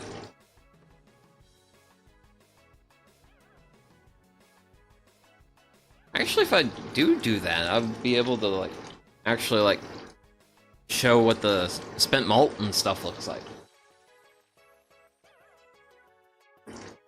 So give me just a short bit. I'll be back with a bucket.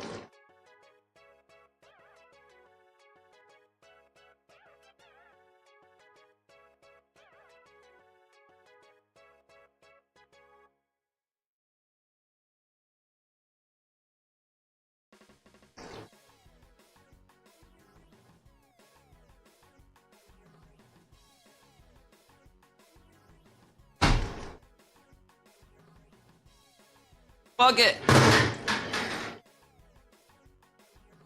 But yeah, once we get all the wort out of the mash tun, I'll take the mash tun, set it on the bucket, and you guys get to see what spent grains look like.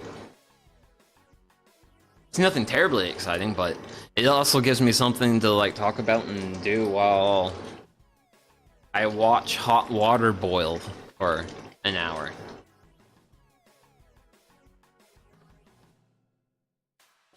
Okay. Water. Woo!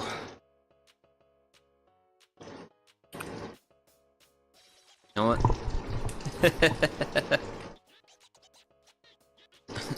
The tracking on the model was dropping out because I had my mic too close to my face. Oh. We've got 3 gallons of wort now. Actually, are we? I still can't see the top of the mash in the mash tun yet.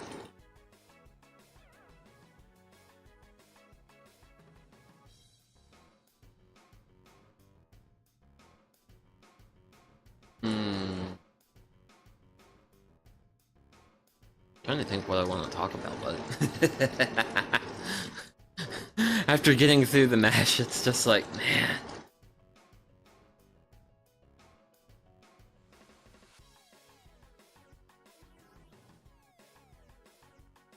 That, and also I really gotta watch the...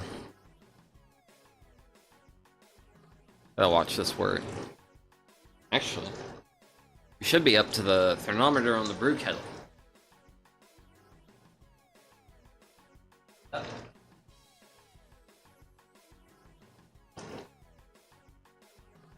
So, we're almost at boiling temperature. I think we're like...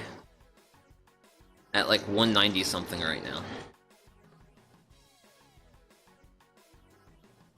So, once we hit boil, we're gonna have... well, I'm gonna have a lot of fun keeping like this...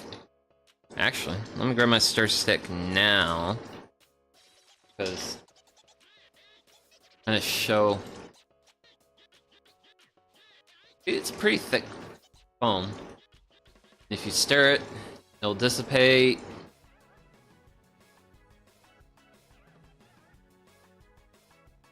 But it'll reform very quickly.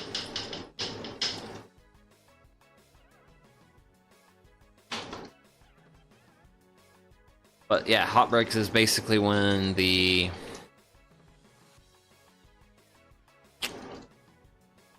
boil has enough force to actually just keep that foam layer broken up and nothing bad happening.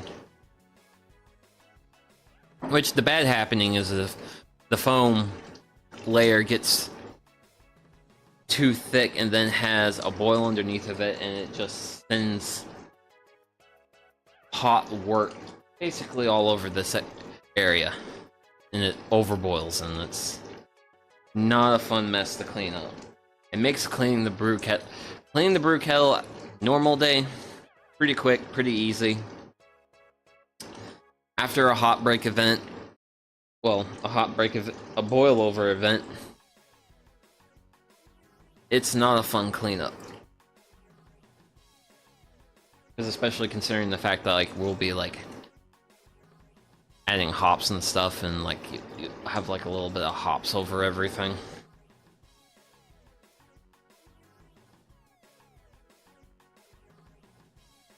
Granted, we're nearly at 4 gallons of wort.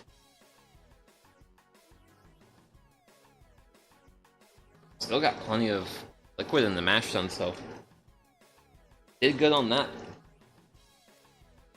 front. One moment.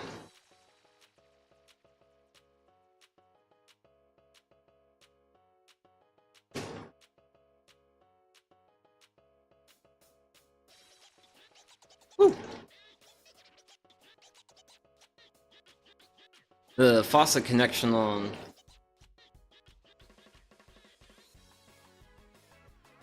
this hose wasn't like super tight. I noticed the water was dripping and slowly getting like into the shop. And I was like, I can't be having that. I'll be bad. Well, it's not bad if it's like in the middle of the floor, but it's kind of up against the wall, and I don't want anything to rot out. Because things rot if they're wet for too long. Let's see, it's 10:20 now.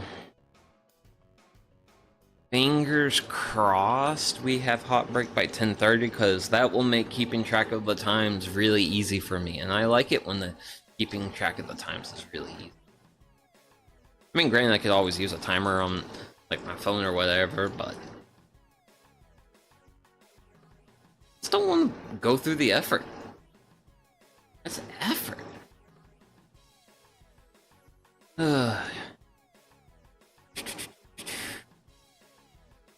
What can... Can't do anything. I'm just waiting for stuff to happen.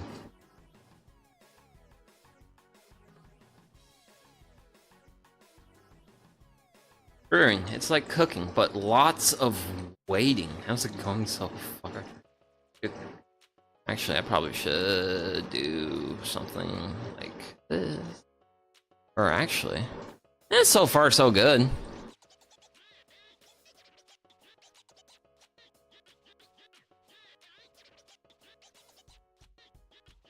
Seemed like we were a little slow on mashing out, but that just sometimes happens. Oh, good morning, Travis.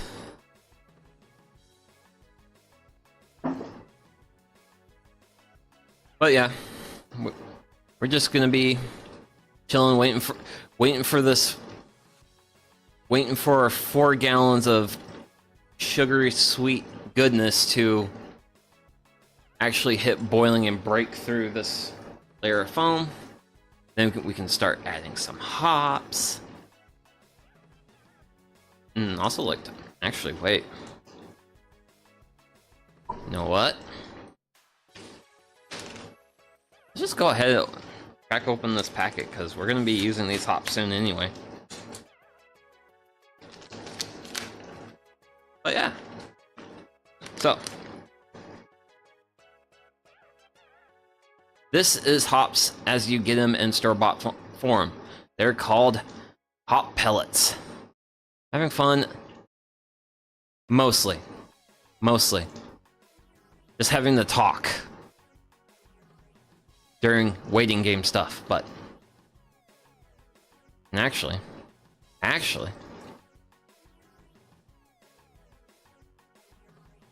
you, Wirt, I'm looking at you, Wirt. I want you to behave for a moment. I'm gonna step out. I'm gonna go grab a thing. You behave.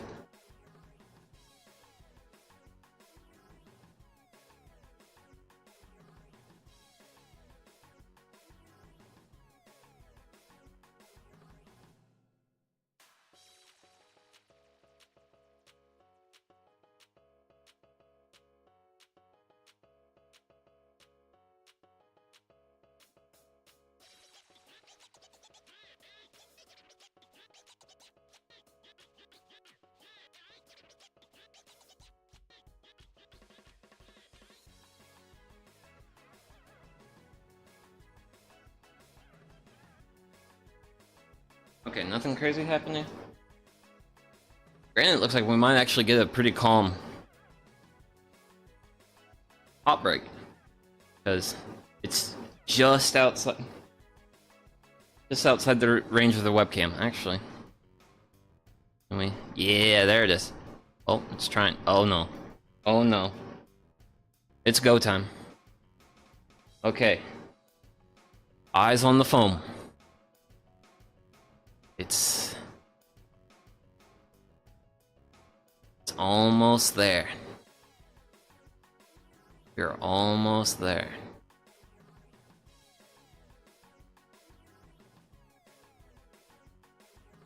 Come on. Whoop, whoop, whoop. Whoop.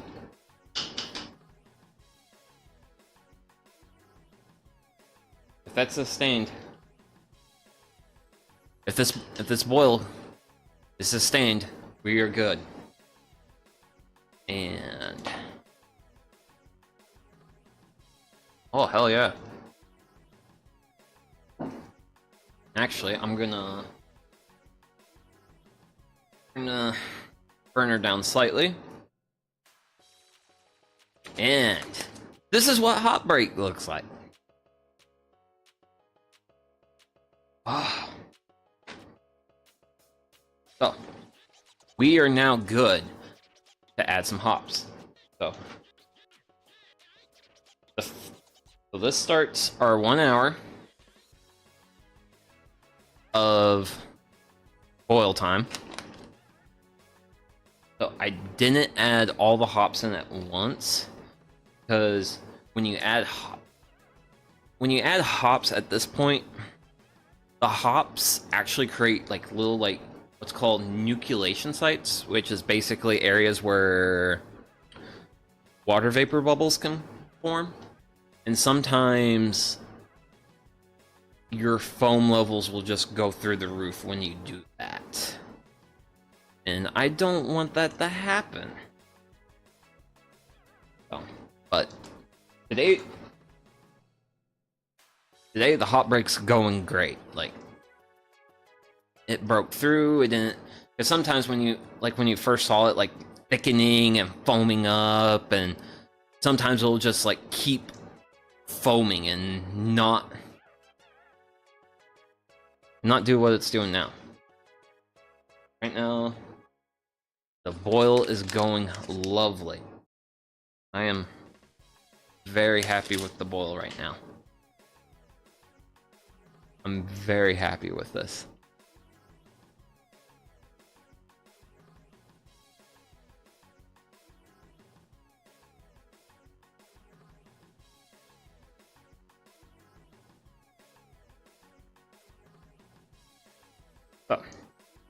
But yeah.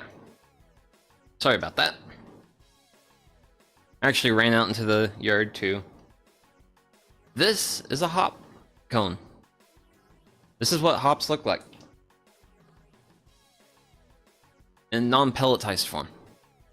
It is the female plant. Well, it's the female flower of Humulus lupus is the Latin name for hops. So, the actual bittering compound in beer is... Ooh, actually. Let's see if I can... Is the light not good? Do I need to come down? There's a little bit of... yellow powder. And that's called lupine powder, and that is what actually flavors the beer. Ooh, if I do something like... Maybe? Nah. But yeah. That's hops. This is what enables us to enjoy beer. Well, enjoy beer as we know it as beer, because otherwise, like, if you were to put like no additional flavoring components, we'll go with that, beer would actually be very sweet. Very sweet. Almost. Okay. Wait. So I'm gonna actually add this last little bit strike water. I was waiting for the water level in the mash tun to get low enough before I added that.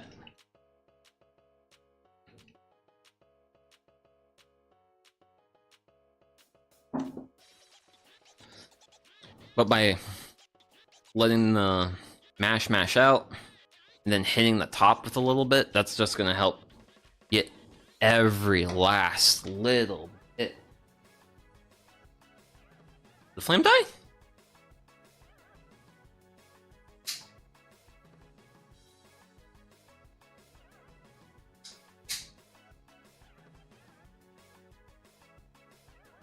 I don't know. The roar of the burner flame. Granted, the burner I'm using is actually like a burner for like a turkey fryer, and it has I think it's starting to show its age. And also it's kind of like rusted and fretted up a bit. So I might have to look at replacing that sometime in the next year or so.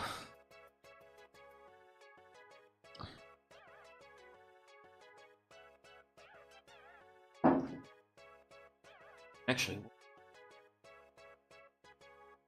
okay, so it looks like we got 5¼ gallons of wort. I'm gonna continue to let the mash drip out for a little while. Wait. That flame sounds like it's weakening.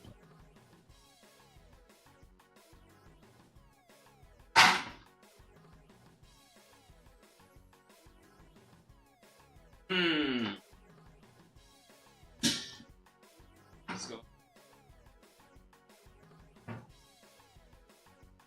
Okay, well, it looks like at some point I'm gonna have to change out the propane canister. I think that because I think the canister I'm currently using is on its last legs. I think that's why my flame pressure.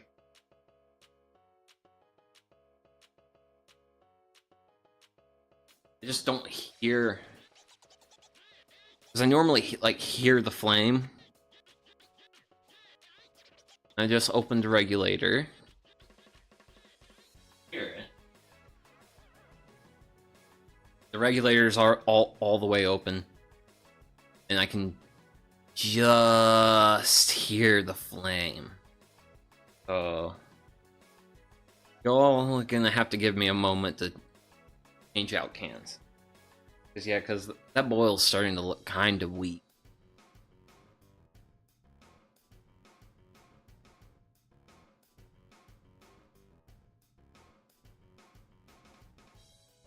That was interesting though, because historically, I'll just lose flame,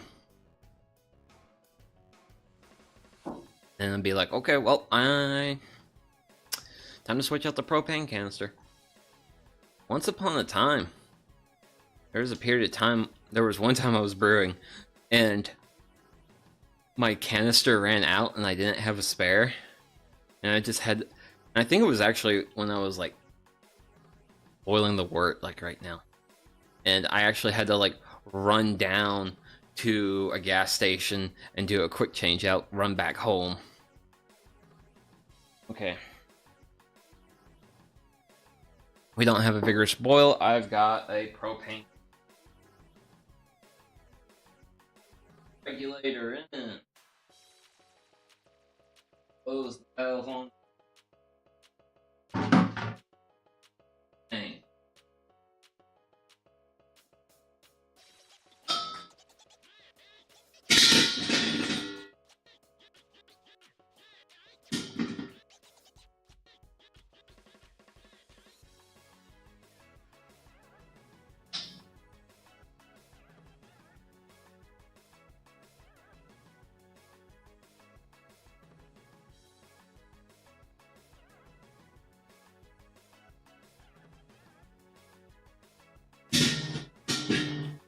Grab a lighter.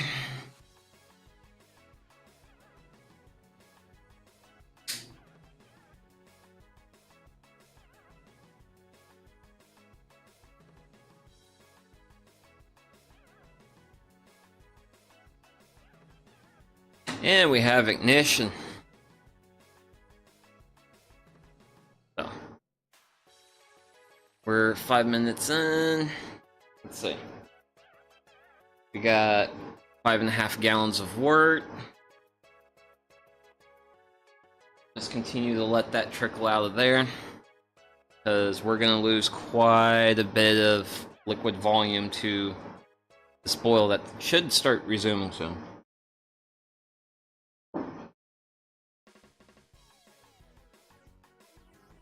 Whew. actually. Oh, do we wanna put the hop there? Yeah. Let's see, our next is gonna be Cascade. Ah! I can live there for a bit.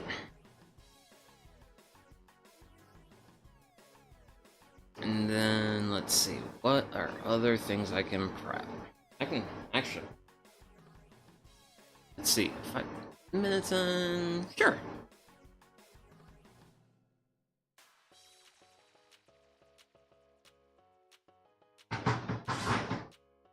So, this here is our fermenter. I'm gonna add 2.5 gallons of water to this. So, another reason why we boil this for as long as we do is to sanitize it, because we only want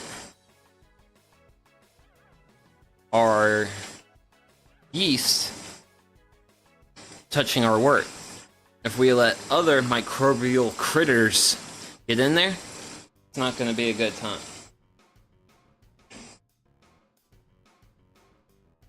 So what I'm going to do now is I'm going to prepare the sanitizing solution for the fermenter.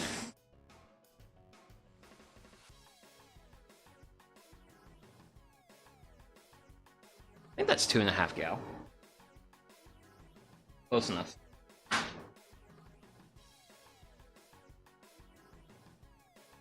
And hops.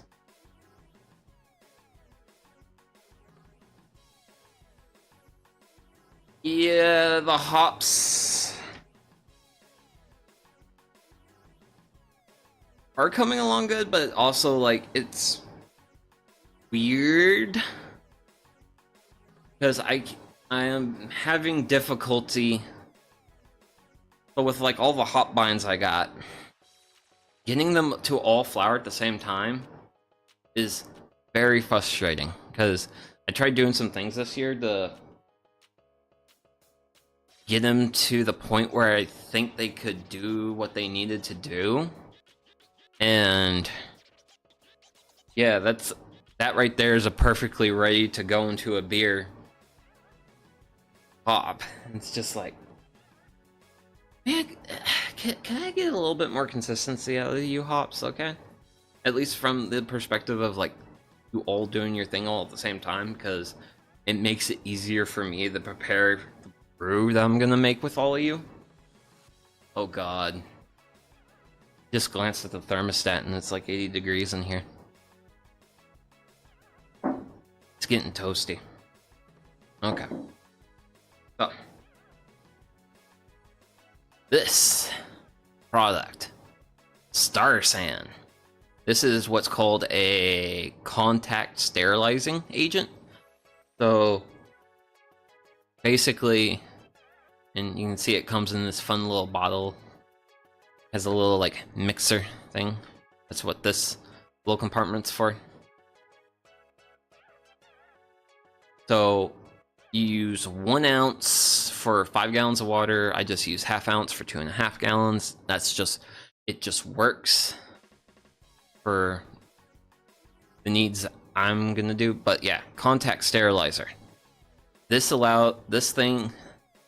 product allows me to sanitize my fermenter and keep it at a, well, lets me keep the microbes out of it.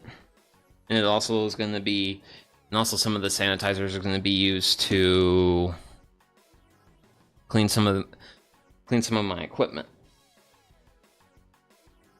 So I actually go ahead and, so to use this, just give, hey now.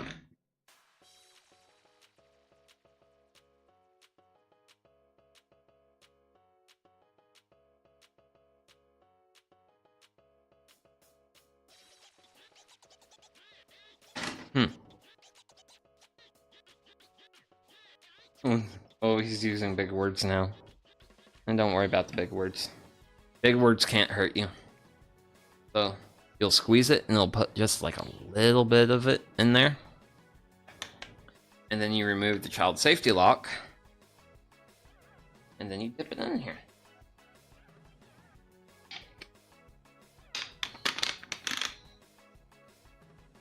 Because it has a child safety lock because... Let's see. Will the text display? Well, this is 50% phosphoric acid. Don't get this on your hands.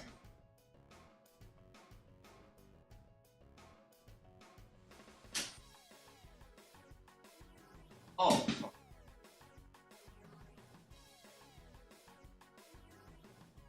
Very fun. So, my spare tank of propane is running out. So I'm running out of propane.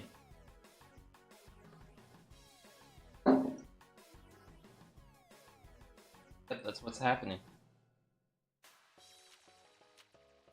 Well, okay, so one option is go get tank. I'm not even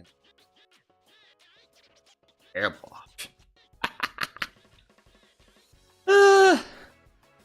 Man, I thought this tank had a bit more, at least enough life to finish this out, but oh, it's Dunzos. So,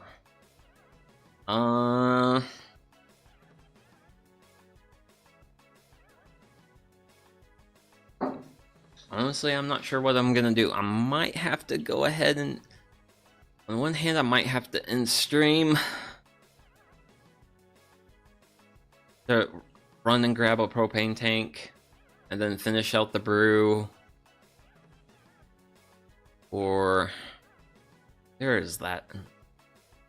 I mean, I could grab the fire pit, but I don't really have like a really good grip for it. Yep. And the boil's settling out. So, well, I was not prepared for today, and well, flame just popped out. So, what do I want to do? Well, I think I'm gonna have to probably go ahead and end stream and grab a propane tank and finish this out, because yeah, I have no other means of boiling water right now.